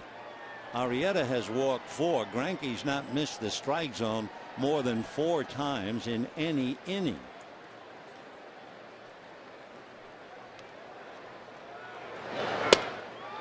Well, that'll do it for Arrieta. He strikes out. 5 strikeouts for Greinke. 2 down. Starlin Castro coming up. Shortstop number 13, Starlin Castro.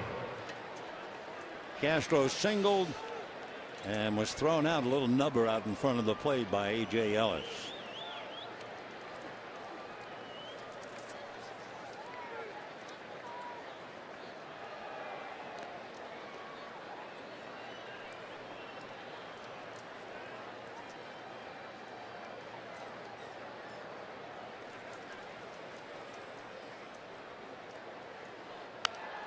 Fouled away.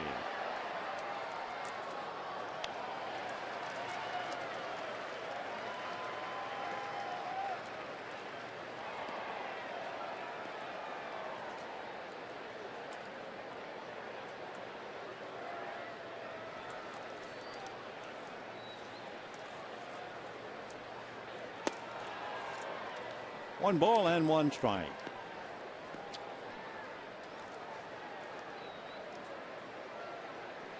Since the mound was lowered to its current height in 1969, there have only been 25 players qualified for the batting title in a full year at 22 or younger, while striking out 50 times or less.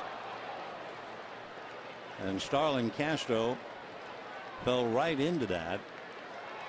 He didn't do it, but that year when he had 207 hits, that got everybody's attention.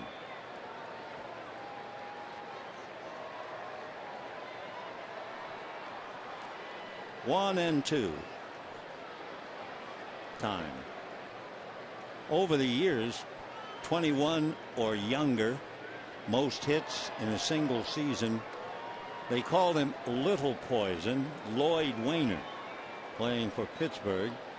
He had 223 hits. His older brother Paul, who was a marvelous hitter, the other Poison brother. Alex Rodriguez, when he came up with Seattle in 1995, had 215 hits, 21 or younger. And Ty Cobb, going way back, had 212.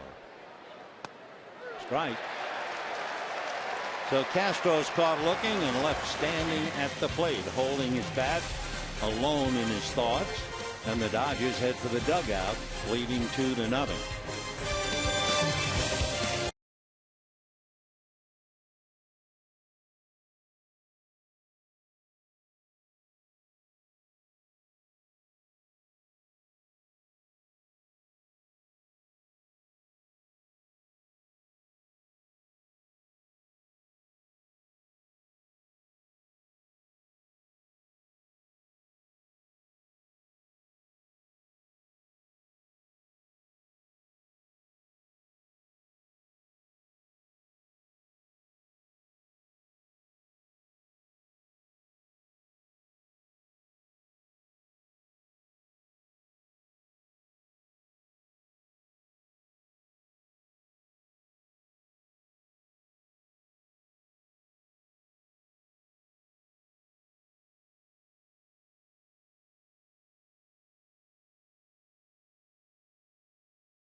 A reminder, don't miss any of the action here at Dodger Stadium next season.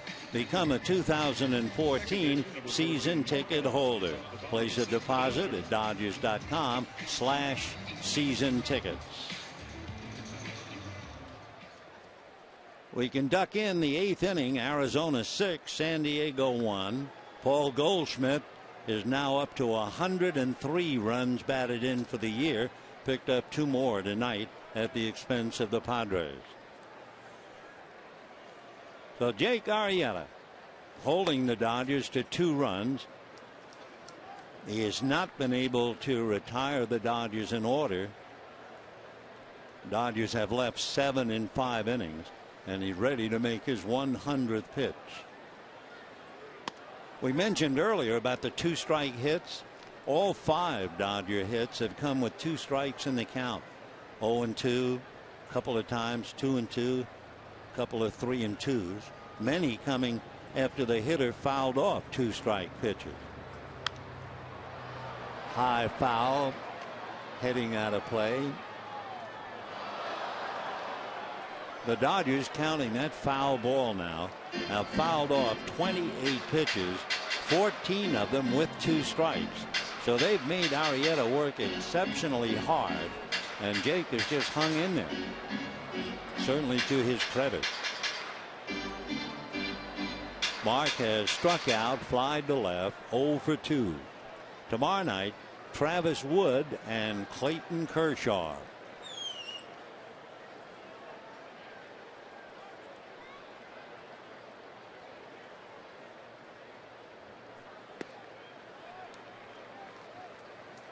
Carlos Villanueva, right-hander, gets up in the Cub bullpen now that Arrieta has made 102 pitches.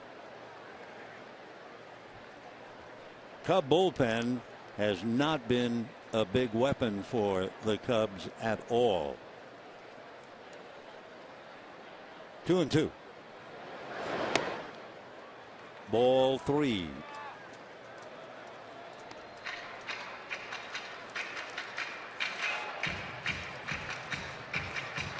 We mentioned the bullpen for Chicago certainly being a weak spot. They've blown saves 24 times. In relief, they've given up the highest number of walks. And there's ball 4. And now Arrieta has just about done what we thought he might when the game first started. We mentioned that he's averaging over 5 walks a game, and that was number 5. Third baseman number 7, Nick Punto coming up. Punto flied to center, walked, scored a run.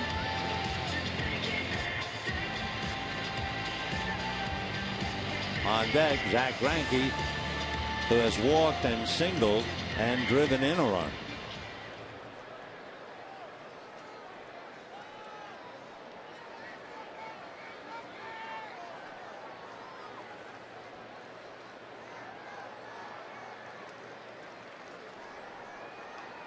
There goes Ellis, knocked down high and inside. I don't think it hit the bat.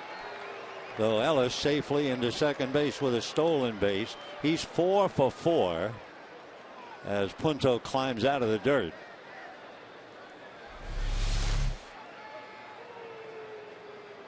With the runner going, and it looked like Castillo saw Ellis break from first. So he was rising up to handle it.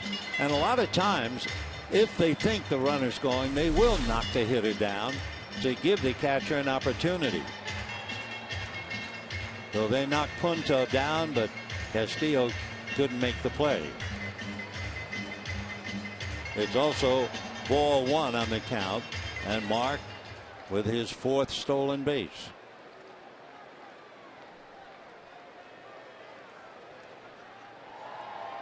What's the sign for a knockdown?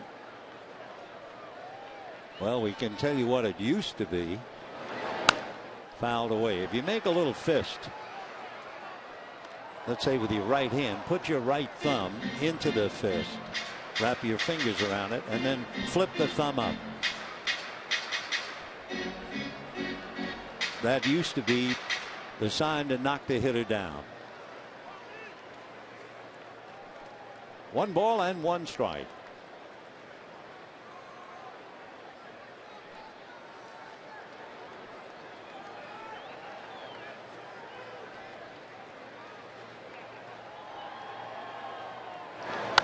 Fouled away upstairs.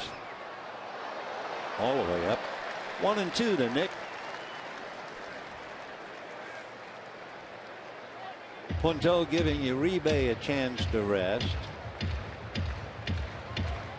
In the month of August, Punto has really been remarkable. I don't think anybody could have imagined he would hit 364 and have 8 RBIs in 14 games in August. 1-2. 2-2. 108 pitches now made by Arrieta.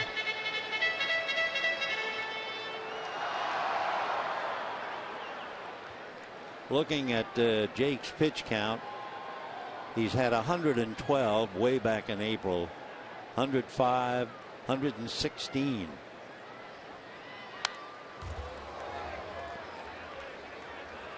Still 2-2. So Punto making him work. Zach Greinke on deck. Greinke's tired of standing, so he goes back and relaxes a little bit. 2-2.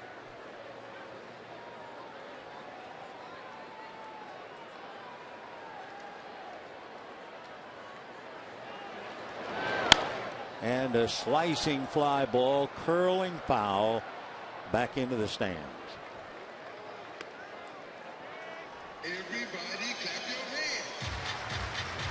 So Nick Punto hanging tough with a runner at second base and a 2-2 count.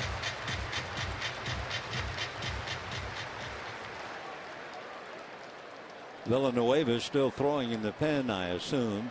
Arrieta has now made 110 pitches. His high for the year, 116. 2-2.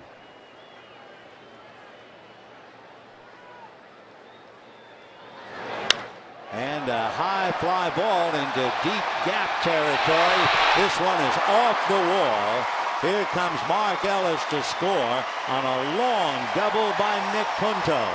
And the Dodgers lead 3-0.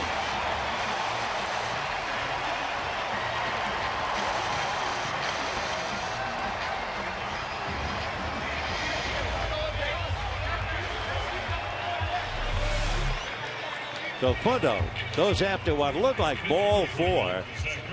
See where Castillo is. He's expecting to backhand the pitch down and away. And instead, Punto got all of it and hits it off the wall. Nice recovery out there by Scherholz. But by that time, Mark Ellis is in and Swaim is out to the mound. With the Dodgers leading 3-0, Arrieta has to come out, and we'll be back.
Arrieta and Villanueva picking up. One reason is the bat of Zach Greinke.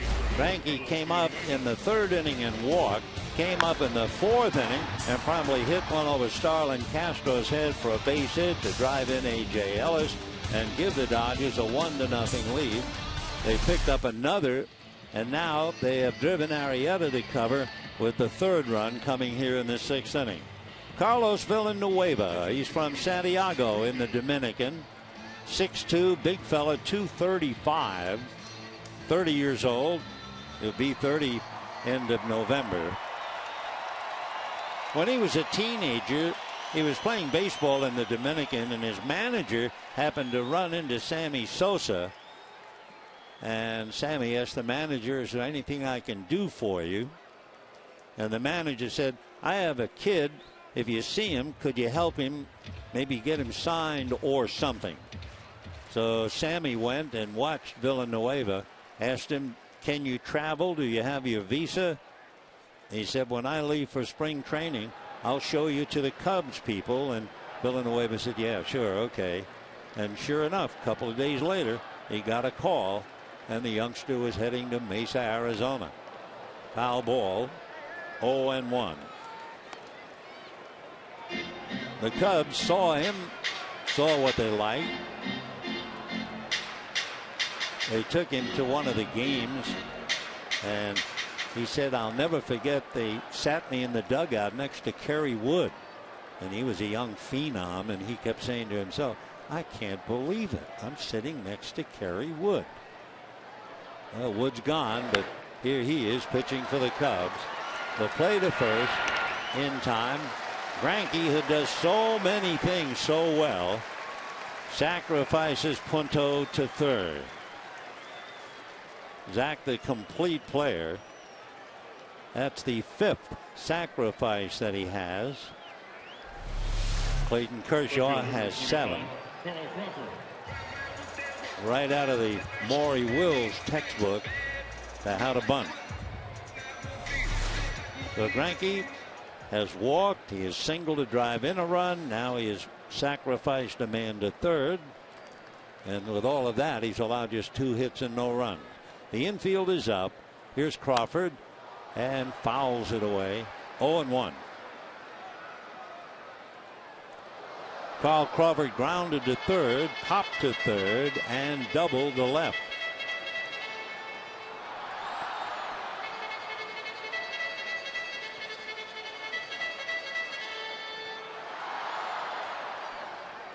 Another Dodger enjoying the month of August. Crawford is hitting .333 in the month. And a fly ball to left, tagging up Punto. Bogusevic is out there, no chance. He's going to get it back in. A one hopper to the shortstop. But the run is in, and the Dodgers lead 4-0. So Crawford, scoring fly ball, sac fly.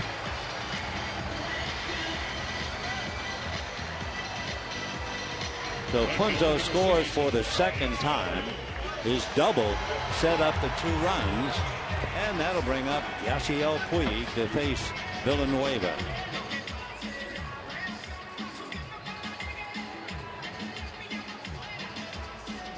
Punto is back in the dugout, but when you think back to his at-bat, it was really remarkable. Oh, yes, it was a double, and yes, it came with 2 strikes, breaking ball in there. Nick Punto, standing there with Hanley Ramirez, saw 10 pitches in the 4th inning, 7 pitches in the 6th inning, and comes up with that long double. Well, no pitch. Had there been a runner on, however, it would have been a balk. 0-1.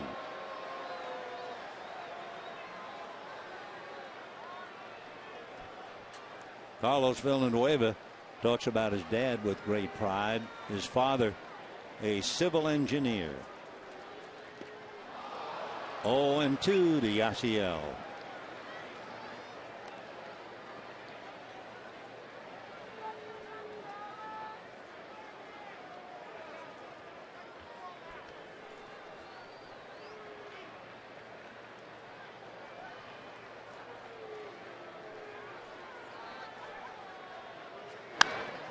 High foul behind the plate. No play.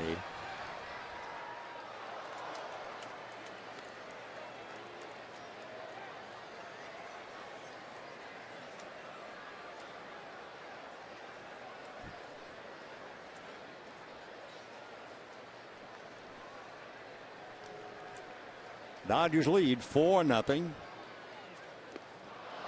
Bad ball. Yasiel going after it. He's now 2 for 4. So the Dodgers pick up 2 more. And at the end of 6, lead 4-0.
Rethink possible. By CarMax. Start the search for your next car at CarMax. By Snow Summit Adventure Park. Ride, bike, hike. Check out all the new Adventure Park at snowsummit.com. And by Captain Morgan. Raise your glass, always in moderation. Beautiful evening here in Los Angeles at Dodger Stadium. The Dodgers lead 4-0. Junior Lake bunts up along third. Charging Punto can make the play. It'll go as a base hit. So Lake getting the bunt single extends his hitting streak to 9 in a row. First baseman number 44, Anthony Rizzo. So Lake lays it down. That'll bring up Anthony Rizzo. That's also only the 3rd hit allowed by Greinke. Do a die play. No chance for Punto. So Junior Lake lays down a dandy, and now here's Rizzo. Fly to left, fly to center, 0 for 2.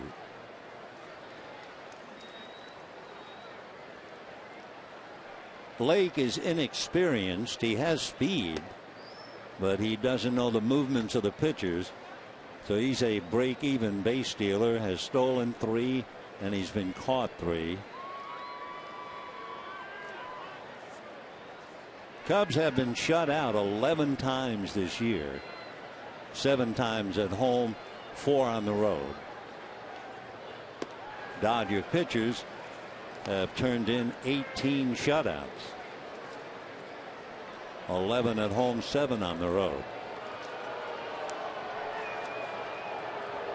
Clayton Kershaw try to add to that. Kershaw has 2 shutouts. Hyun-Jin Ryu, he has 1. Zach Greinke has 1.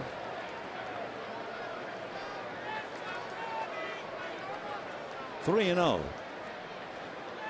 So Greinke on the edge of walking somebody for the first time in the 7th inning. In there.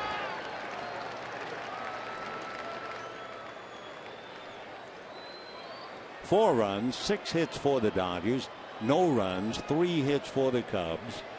We're in the 7th. Lake aboard with the bunt. Nobody out.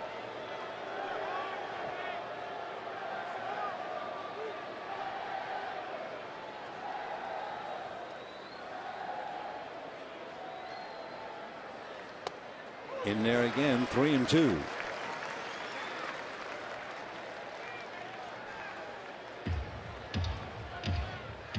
Greinke allowed a leadoff single to Castro, who was thrown out trying to steal.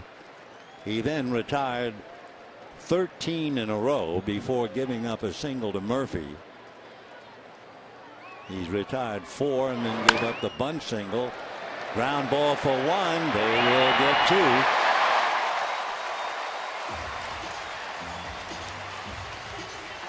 So just like that, thanks to the double play, 2 down. That'll bring up Nate Scherholtz, who flied to left and grounded out. The most famous double play combination in history was immortalized by a New York columnist. He wrote for the New York World in 1908. What he wrote was, and he was writing about being a Giant fan and how the Cubs would break his heart.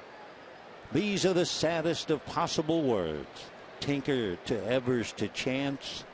Trio of bare Cubs and fleeter than birds. Tinker and Evers and Chance. Ruthlessly pricking our gonfalon bubble. Making a Giant hit into a double. Words that are heavy with nothing but trouble. Tinker to Evers to Chance. What's really interesting, you talk about, you think, well, that's one of the all-time greatest little bits of doggerel and tribute to a double play combination. But in all their years together, Tinker to Evers to Chance, they turned in 56 double plays. That's all. And from what I've read, Tinker and Evers never spoke to each other for over 2 years. Yeah, never said a word. Ramirez and Ellis talk to each other. Well, that makes a statement. Down goes Scherholtz. Down go the Cubs. And at the end of 6.5, it's 4-0 Dodgers.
Remember the Twitter poll question? Well, we have the results.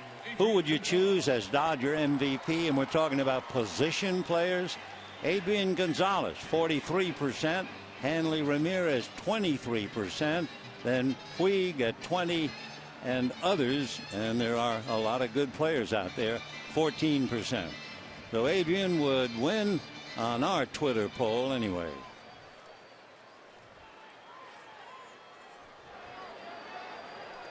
Zach Greinke, for the second inning in a row, made 11 pitches, so he's only made 80 pitches in 7 innings.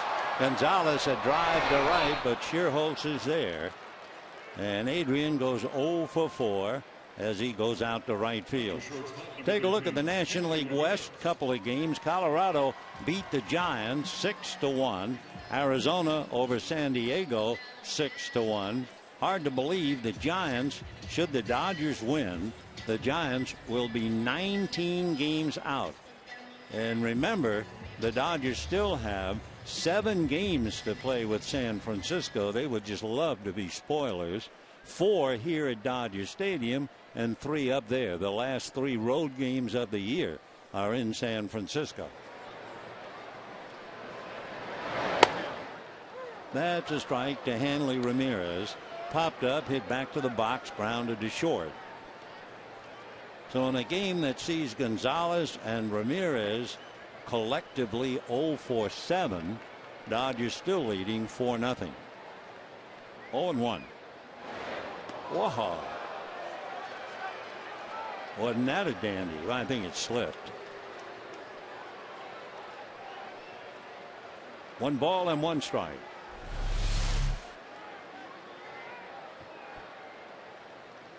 Yeah, I hear you. Tough pitch to hit. Yeah, right. 1-1. 2-1.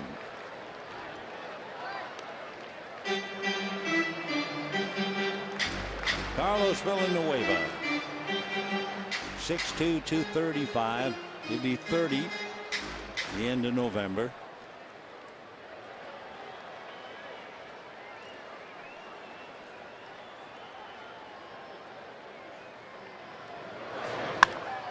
And Hanley unloads down the line and gone. Oh.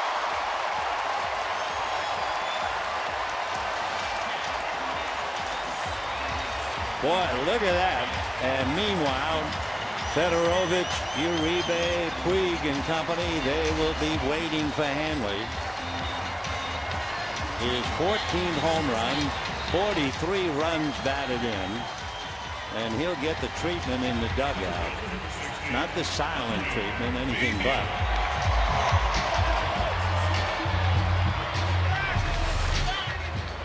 I mean, that was a monster.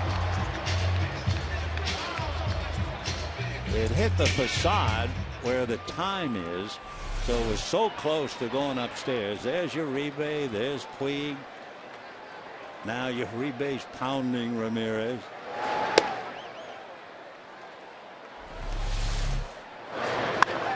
The bench on their feet. Look at Puig. And then giving it the bow. Ground foul. We told you at the start of the game the Cubs have hit 142 home runs. That home run gives the Dodgers 103. And did he ever crush that? That came within less than a foot of going up into the lows. And you don't see many up there. In fact, the one I always think about was way back in 1963, Frank Howard hit a home run in the World Series against the Yankees. Second level inside the foul pole. That one had plenty of steam behind it when it hit the facade, the facing. Ball 3.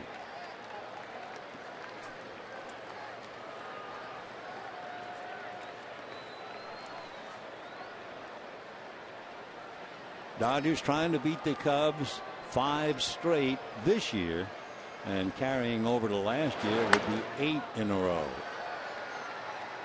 3-2 to Andre Ethier.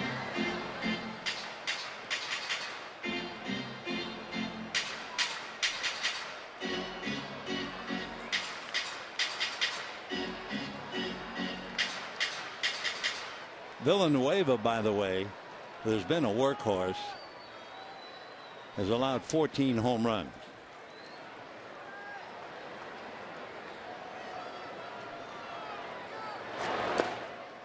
Villanueva has also pitched 114 innings. So Ethier goes to first. Dodgers receive yet another walk. Catcher A.J. Ellis. And A.J. Ellis popped up, walked, lined out.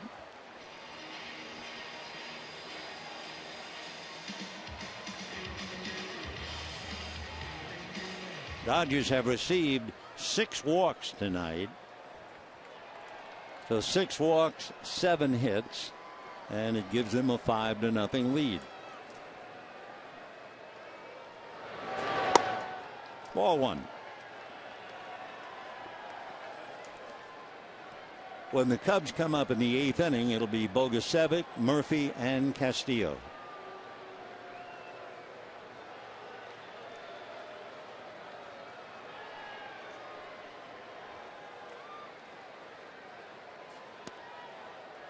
Two and 0. Travis Wood, Clayton Kershaw tomorrow. Travis Wood 7-10, an earned run average of 3.2.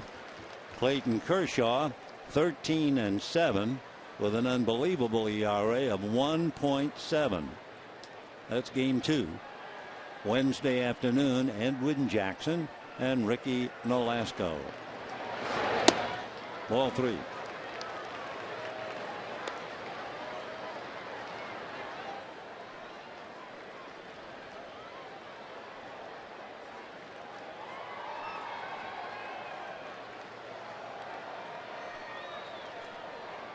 Three and 0 to AJ with Mark on deck. 3-1.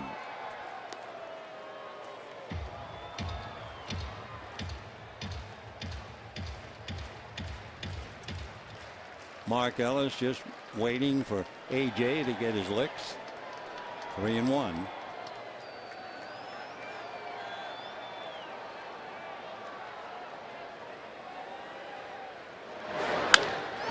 A hopper into center, base hit. Ethier stops at second. So with 1 out in the 7th inning on that long fly ball by Adrian Gonzalez, Ramirez follows with a monstrous home run. Ethier walks and A.J. Ellis singles to center.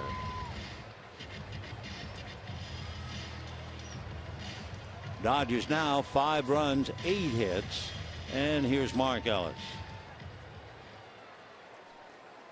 Dodgers 5, Cubs nothing. Mark Ellis struck out, flied to left, walked, stole a base, scored a run.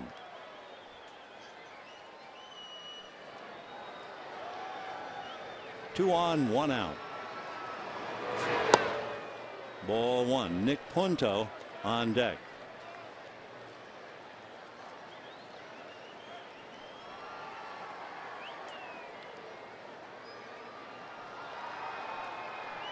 Nick tonight fly to center, walked, doubled, scored twice.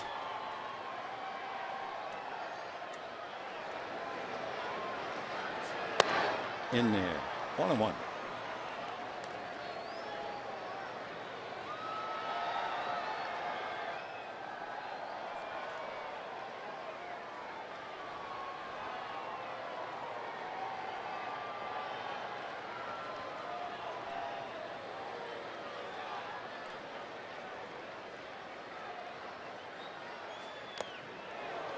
One and 2. Straight change. Marked way out in front of it. Villanueva basically fastball, decent curve, slider, and the changeup. That was a good change. He just served up to Mark Ellis.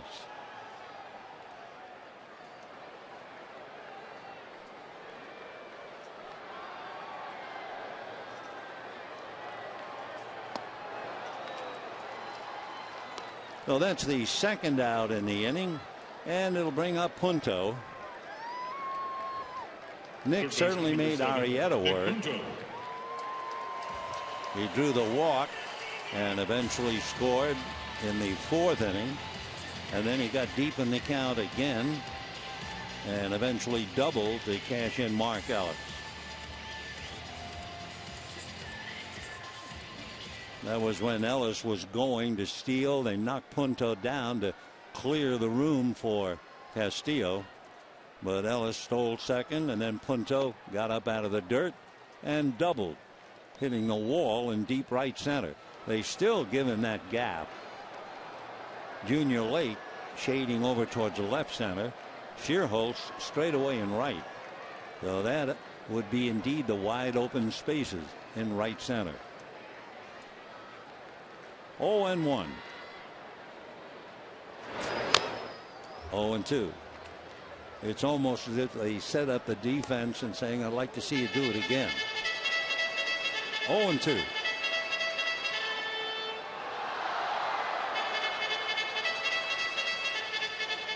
Five runs, 8 hits for the Dodgers, no runs, 3 hits for the Cubs.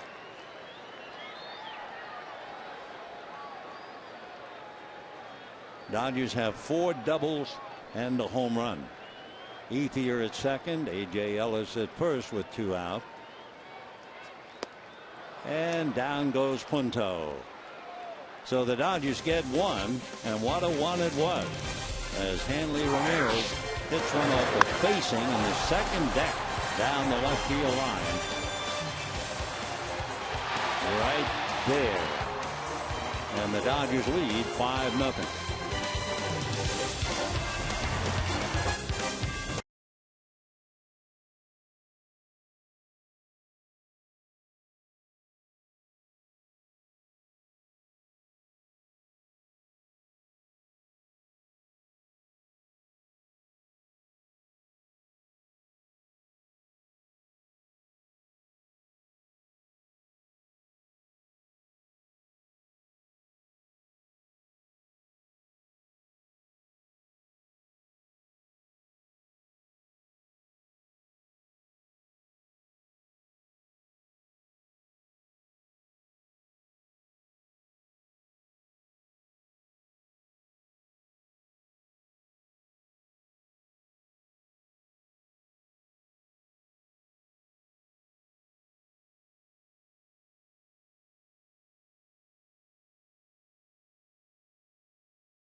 The 8th inning. It's not as if the Cubs have had any opportunities. They have left 1 man in 7 innings. Zach Greinke allowing 3 hits and nothing else, plus 7 strikeouts. Castro opened up the game with a single and was thrown out trying to steal. Then Murphy had a 2-out single in the 5th inning, and the next batter was retired. And in the 7th inning, Junior Lake bunted for a base hit, and Rizzo hit into a double play. So through 7, the Cubs have not had a man to second base, and they've left only 1 man on base. So Greinke, brilliant for 7, now going to work in the 8th. Brian Bogusevic, who has grounded out and struck out, will start it off. Brian hitting .275.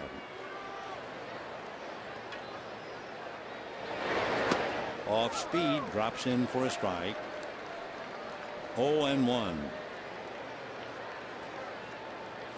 Bogusevic from Oak Lawn, Illinois, went to Tulane University. He was a star athlete and a member of the National Honor Society at De La Salle Institute.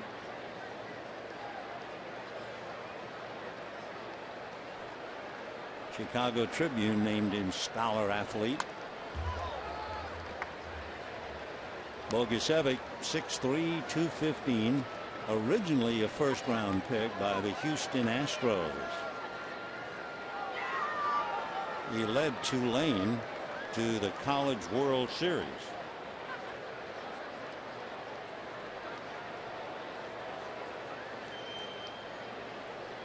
One and two. 2-2. Bogusevic until 2009 was rated as the 4th best prospect in the Astro organization. The reason he was rated high, he stopped pitching and moved to the outfield because he pitched and played the outfield at Tulane. 3-2.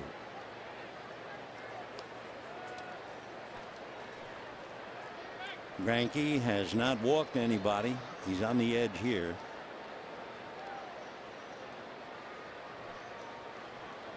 Waiting on deck, Donnie Murphy. Got him. So that's 8 strikeouts, and down goes Bogusevic.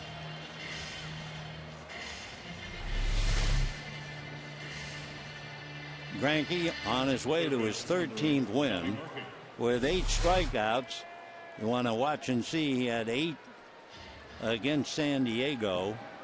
He had 9 against Colorado, and now he's right there with 8 tonight. So 1 away. Donnie Murphy has grounded to short, single to center, a strike to the local boy. Murphy lives in Anaheim.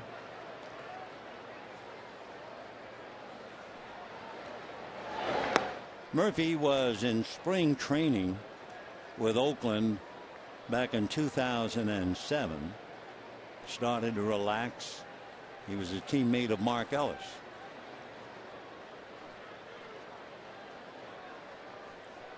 One ball and 1 strike.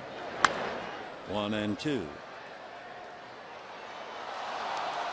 Murphy was signed by the Royals way back in 2002. 2 years later, he came up for what the baseball people call a cup of coffee. Spent a lot of time in the minors. 30 years old. Started to stride into that, got out of the way, and the breaking ball just missed. 2-2.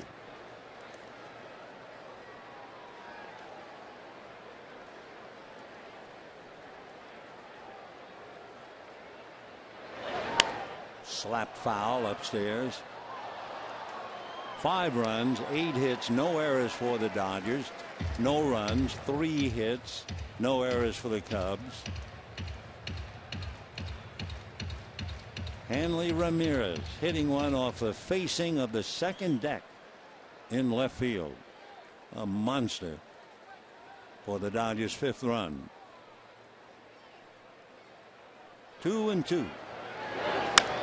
Fouled away. A lot of people in watching Donnie Murphy say he reminds them a bit of the great infielder for Houston, Craig Biggio.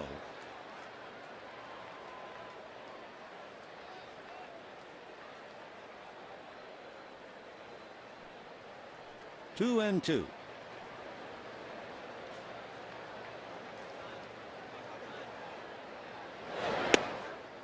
Ball 3. Of course, Biggio was a catcher who idolized the late Thurman Munson with the Yankees, and then Craig eventually went to second base. 3-2 to Murph. And ball 4. So there it is. It comes after 94 pitches, his first walk of the night. And he comes with 1 out in the 8th inning. Number 53, Wellington Castillo. The paid attendance tonight, 40,965. 40,965. So add 40 more thousand. That gets the Dodgers so close to 3 million, but they're a few short. 40 tonight, 2,995,000. So they'll go over it tomorrow.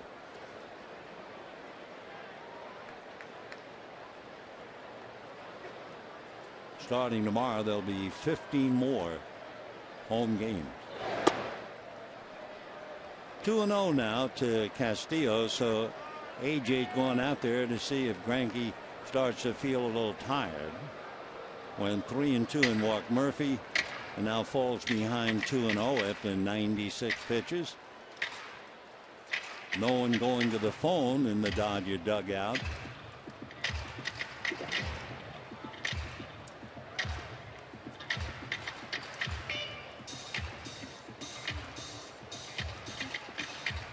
Don Mattingly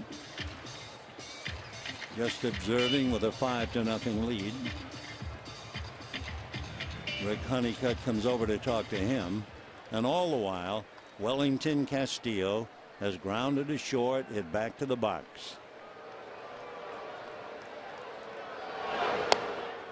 Dodgers have turned one double play. They did that in the 7th inning. Anthony Rizzo hit into the DP. 3-0 to count to Castillo, so Greinke now walks 2 back-to-back. He's lost his edge, that's for sure. He's also made 98 pitches. So for the Cubs, they get their first look while Rick Honeycutt gets on the phone. For the first time, the Cubs have a runner at second base. They also have a runner at first, 1 out. Dodgers lead 5-0, and the batter is Darwin Barney, who popped up and hit a line drive right at Carl Crawford. Rick Honeycutt's going out to find out what's up. Honeycutt never makes a pitching change. Deanna Navarro, former Dodger, is in the on-deck circle to bat for Villanueva. So there's Deanna Navarro. Down in the pen, Ronald Belisario is the first to answer the phone call. So Honeycutt checking out his pitcher. As far as Greinke is concerned, he has made as many as 117 pitches. That was in June against Atlanta. Since then, his high 113 the middle of August against Philadelphia. He shut Philadelphia out. Mentioning Philadelphia reminds me, when the Cubs leave here, they will play the Phillies, which means one of the great names in Cub history, Ryne Sandberg, will be managing against his old club when the Cubs meet the Phils. All right, Darwin Barney 0 for 2. Barney hitting .218. 0-1. So Greinke now, his next pitch will be 100. He went 7 innings when he made the 117 against Atlanta. He went 7 1/3 when he made 113 pitches to shut out Philadelphia. 2 on. Murphy at second, Castillo at first, 1 out. And in there. 0-2. So after walking Murphy and then walking Castillo, now Zach trying to get back to throwing strikes. 0-2.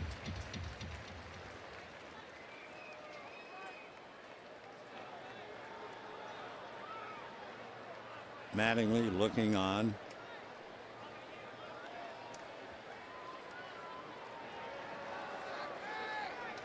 0-2 to Darwin Barney. A little ground ball to third. Punto down to Ellis. Back to first. Safe for first.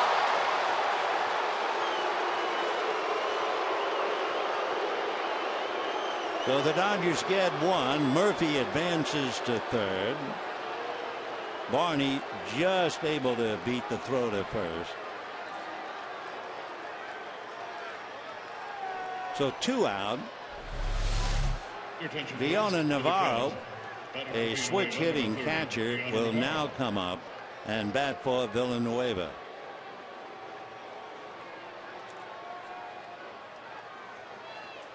a dissenting voice in the crowd. Looking down to Gary Cederstrom, the first base umpire. So first and third, and here's Deanna Navarro. Navarro hitting .293. His numbers since he's a switch hitter: .388 right, .258 left. However, more power from the left side. 7 of his 11 home runs hit left-handed. Little ground ball, fair ball. The throw by Punto in time. What a play by Nick. Wow.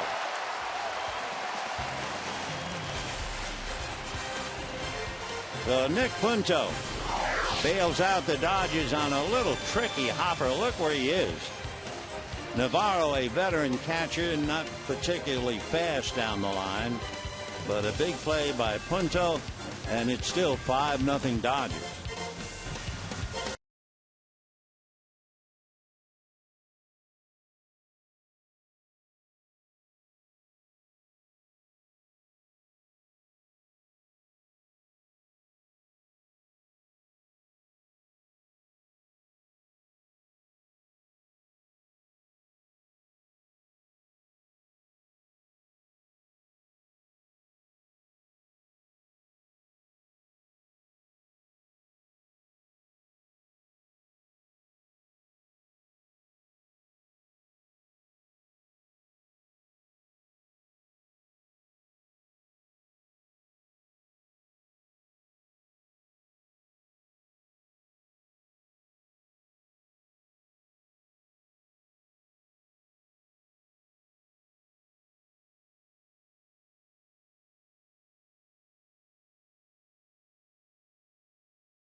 Going 0 for 4, and Mark Ellis going 0 for 3. Everybody else enjoying the evening.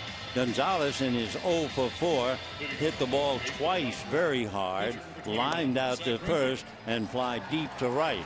For Mark Ellis, he has struck out twice and flied out, but he did have a walk, a very important stolen base, and scored a run. So the Dodgers take a 5-0 lead. And we go to the bottom of the 8th inning. Michael Bowden, B-O-W-D-E-N, picking up. He's an Illinois boy from Winfield and lives in Aurora. He was a first-round pick by the Red Sox and first came up to Boston back in 2008. However, he grew up a Cubs fan watching Ryne Sandberg. 0-1 to Zach Greinke.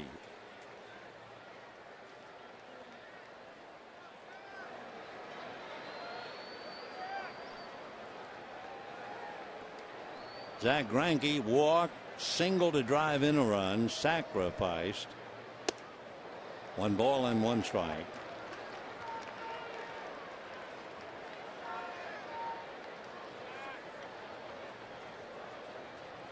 Bowden, 6'3", 215.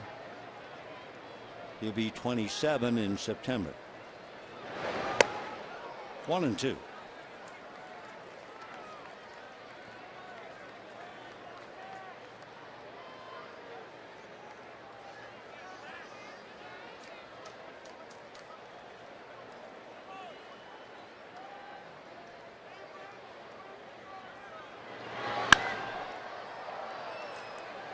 Calling at second base, Darwin Barney. So 1 away, A reminder, swing for the fences with the new Home Run Derby mobile game from MLB.com. It's available on iPhone and iPad and select Android devices. Download free today by texting Home Run HR to 99778. Join the fun. So Greinke pops it up 1 away. And the batter now, Carl Crawford. Foul ball. Crawford grounded to third, popped up to third, doubled the left, and had a sacrifice fly in the 6th inning. So his double knocked in one, fly ball knocked in the other.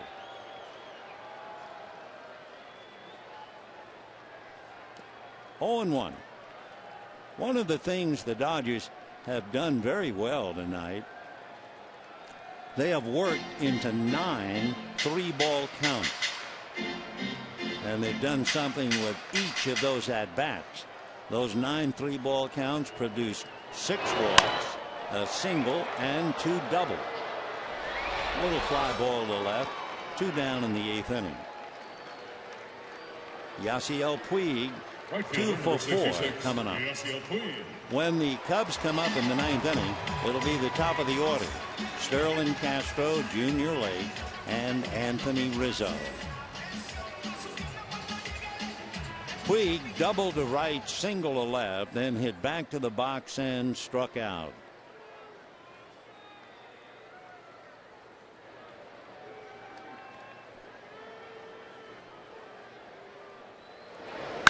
And a high drive into deep left field. She is gone. And the Dodgers lead 6-0. And Puig has a single, a double, and a home run.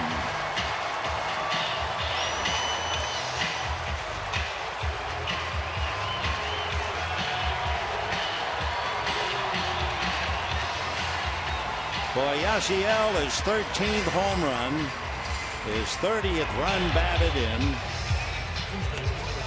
and the Dodgers sitting comfortably 6-0. Breaking ball, and he was all over it. In fact, look at Bowden's reaction. He knew right away that it was gone, halfway up the pavilion. So Yasiel Puig hits his 13th. Now Uribe gets involved and hits him on top of the head. 0-1 to Adrian Gonzalez.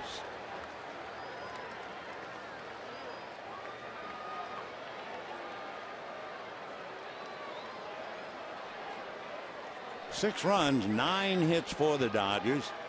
No runs, 3 hits for the Cubs. Dodgers have had 4 doubles and 2 home runs and a couple of singles. Yasiel hits his 13th.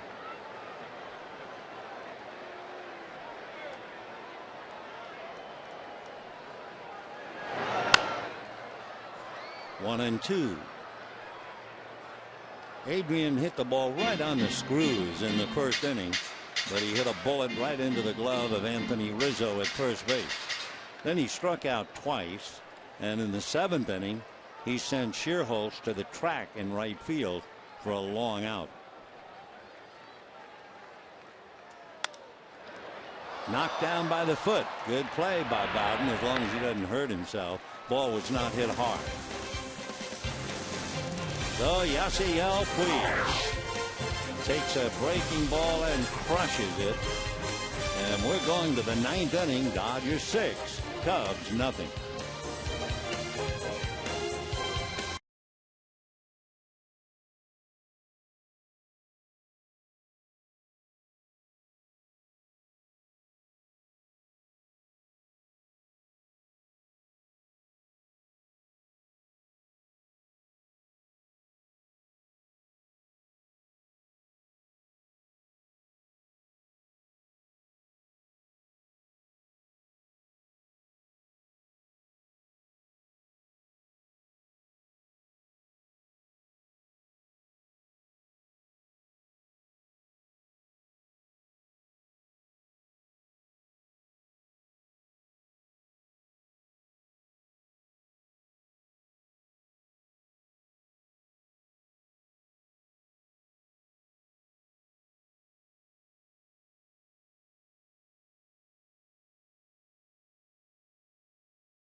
Came out of the dugout to go to the mound. He got a standing ovation. I think most people thought he'd come out after 8, but he's out there. Tomorrow at 7 o'clock, Travis Wood going up against Clayton Kershaw. Clayton trying to win his 14th. And then Wednesday, remember, the afternoon game, Edwin Jackson, the former Dodger, will go up against Ricky Nolasco. Starlin Castro fouls it away, 0-1. Greinke now has made 103 pitches. They're backing him up in the bullpen just in case. Castro singled, grounded out. That's going to go down the line foul. 0-2 the count. Greinke has a complete game. Clayton Kershaw has 3. Hyun-Jin Ryu has 1. Dodgers have Brian Wilson and Paco Rodriguez just in case. Comebacker, and Zach stays with it. 1 away. So Castro winds up 1 for 4. A reminder, Dodgers Live coming up right after the game.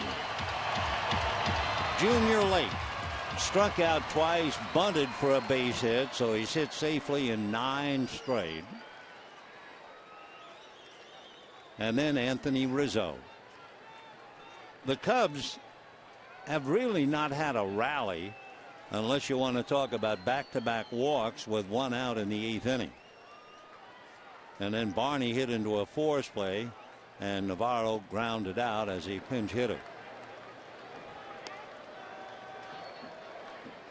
Greinke has allowed 3 hits, no walks, while striking out 8.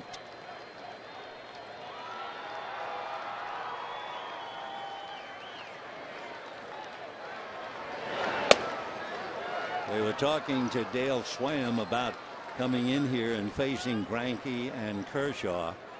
And Dale said, would you mind talking about something else? Well, what he dreaded has happened. Greinke very strong. And then, of course, Kershaw tomorrow. 2-0. 2-1.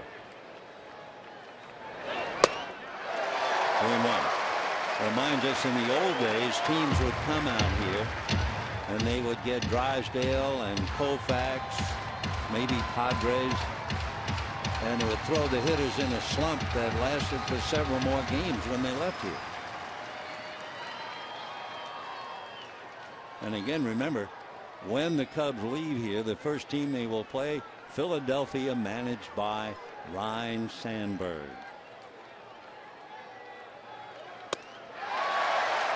2-2. 91-mile-an-hour fastball. So Zach still has a little gas in the tank after 109 pitches.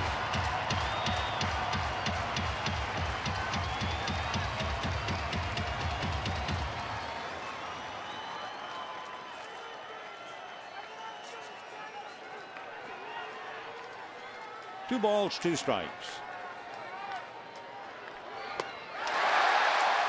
The junior late goes to school, shakes his head, strikes out 3 times. That's 9 strikeouts for Zach Greinke. And it'll bring up Anthony Rizzo. Just threw that fastball right on by at 93. And no wonder he was shaking his head.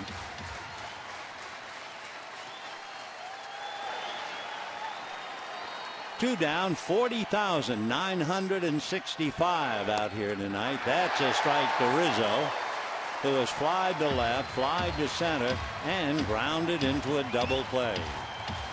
Greinke in his career has 4 shutouts. 1 came this year against Colorado. The other 3 came in Kansas City, the year he was a Cy Young Award winner in 2009. Long drive to the gap. Rizzo on his way into second base with a double.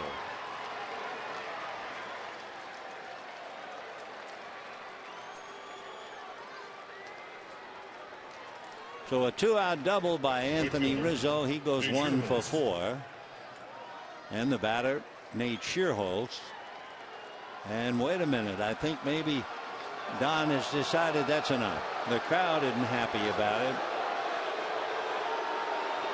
112 pitches might be enough to hook Greinke.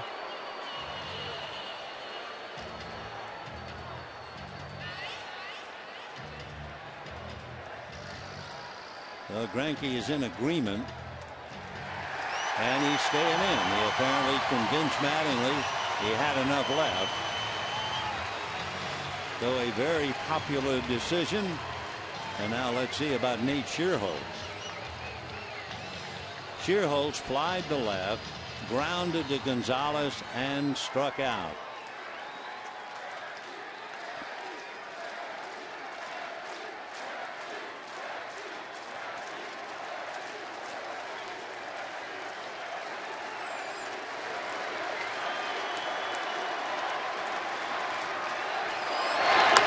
And a drive down the line, hooking and going foul. But boy, that was close. 0-1 to count. 113 pitches now from Greinke. Most pitches for him in a game this year. 117, so 4 more.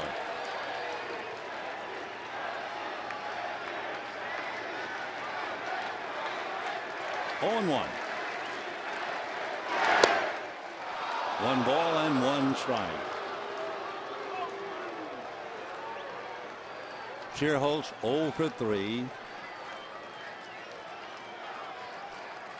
He has a lot of sock. 19 home runs. 61 runs batted in. And he is hit by the pitch. The Schierholtz nailed with 2 out to put runners at first and second. The batter now is Brian Bogusevic. Mattingly perhaps sorry that he listened to Greinke, assuring him he had plenty left. He still has the comfort of a 6-0 lead with 2 out in the 9th. So he walked 2. Now he hits a batter. 2 on, 2 out. Bogusevic grounded to second and struck out twice.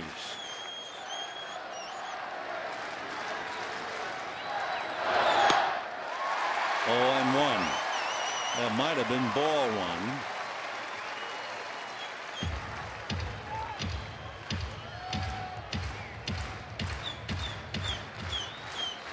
Bogusevic at the plate his first year with the Cubs. He spent a few years in the big leagues with the Astros.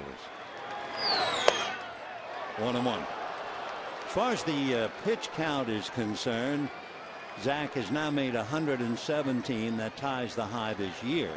But 4 years ago, his career high, he made 125 pitches.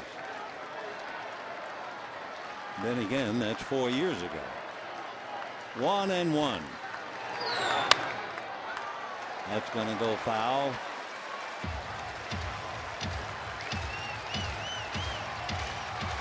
One ball, 2 strikes, 2 out, 2 on, 9th inning, 6-0 Dodgers. Trying to turn in their 19th shutout. The Cubs trying to avoid their 12th shutout. 1-2. 2-2.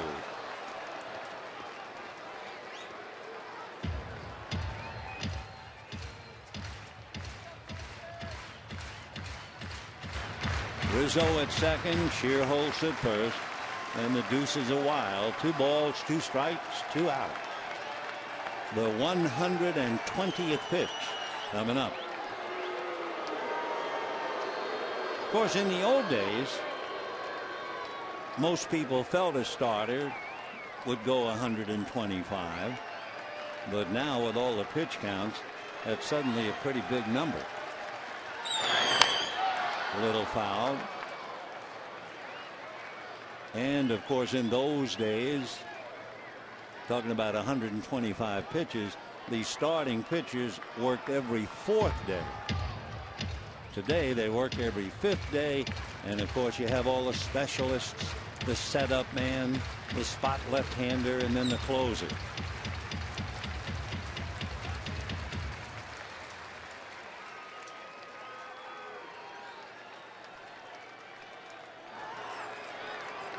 All right, Bogusevic back up and waiting.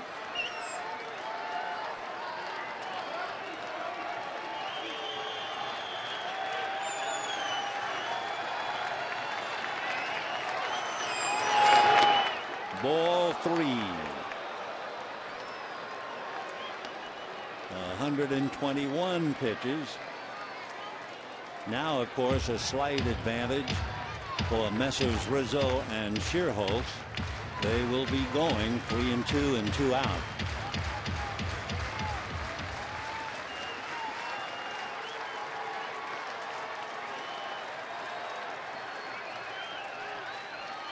Runners go, and it's sliced down the left field line. Fair ball, bouncing against the wall. 2 runs will score on the long double by Bogusevic. That will do it for the shutout. And for Greinke now, 122 pitches, and here comes Mattingly, who allowed Greinke, I'm sure, to convince him he had something left, and he didn't. So the crowd that booed when Mattingly went out, cheered when Mattingly left, now they just go about their business.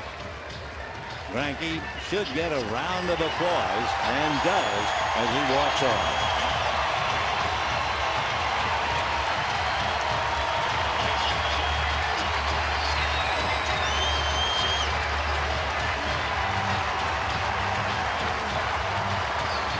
We will be back.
Two out, bases empty in the 9th inning, leading 6-0.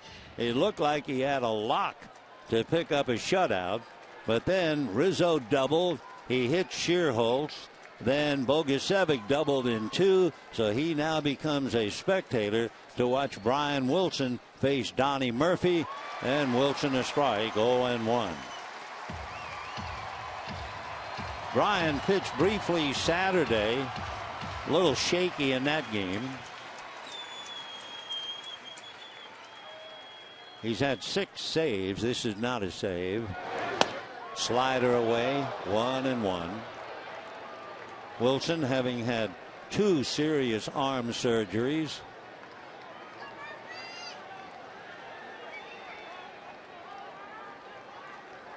I always remember the first time I saw him, I thought he looks like he came right off a Smith Brothers cough box drop. That's foul, back 1-2.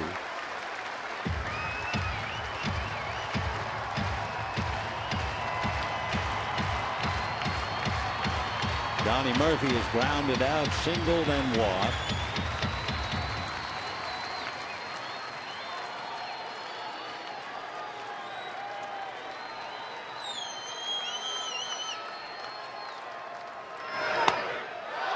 Just off the plate, 2-2.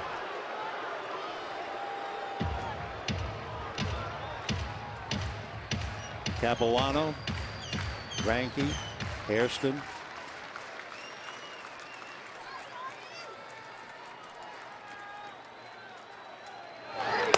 Got him. So Brian Wilson comes in, strikes out Donnie Murphy, and the Dodgers win 6-2. For the Dodgers, 6 runs, 9 hits, no errors. For the Cubs, 2 runs, 5 hits and no errors. For the Dodgers, 2 big home runs, one by Yasiel Puig and the other by Hanley Ramirez. Dodgers also had doubles by Puig and Crawford and Punto. Though the Dodgers throwing some extra bases at the Cubs tonight, it means the Dodgers have now beaten the Cubs 5 straight times this year. And if you go back to last year, it means they've now beaten the Cubs 8 straight times. For Wilson to come in, he made 5 pitches and got his man to give Greinke his 13th win. Greinke is now 13-3. He has won 5 straight. And lifetime, he is 4-2 against the Cubs. Dodgers did not pick up any ground. Arizona was winning going away, so we'll assume the Dodgers go to bed tonight still 9.5 in front. A reminder, Clayton Kershaw and Travis Wood tomorrow night on KCAL 9. Stay tuned for Dodgers Live coming up next. Good night, everybody.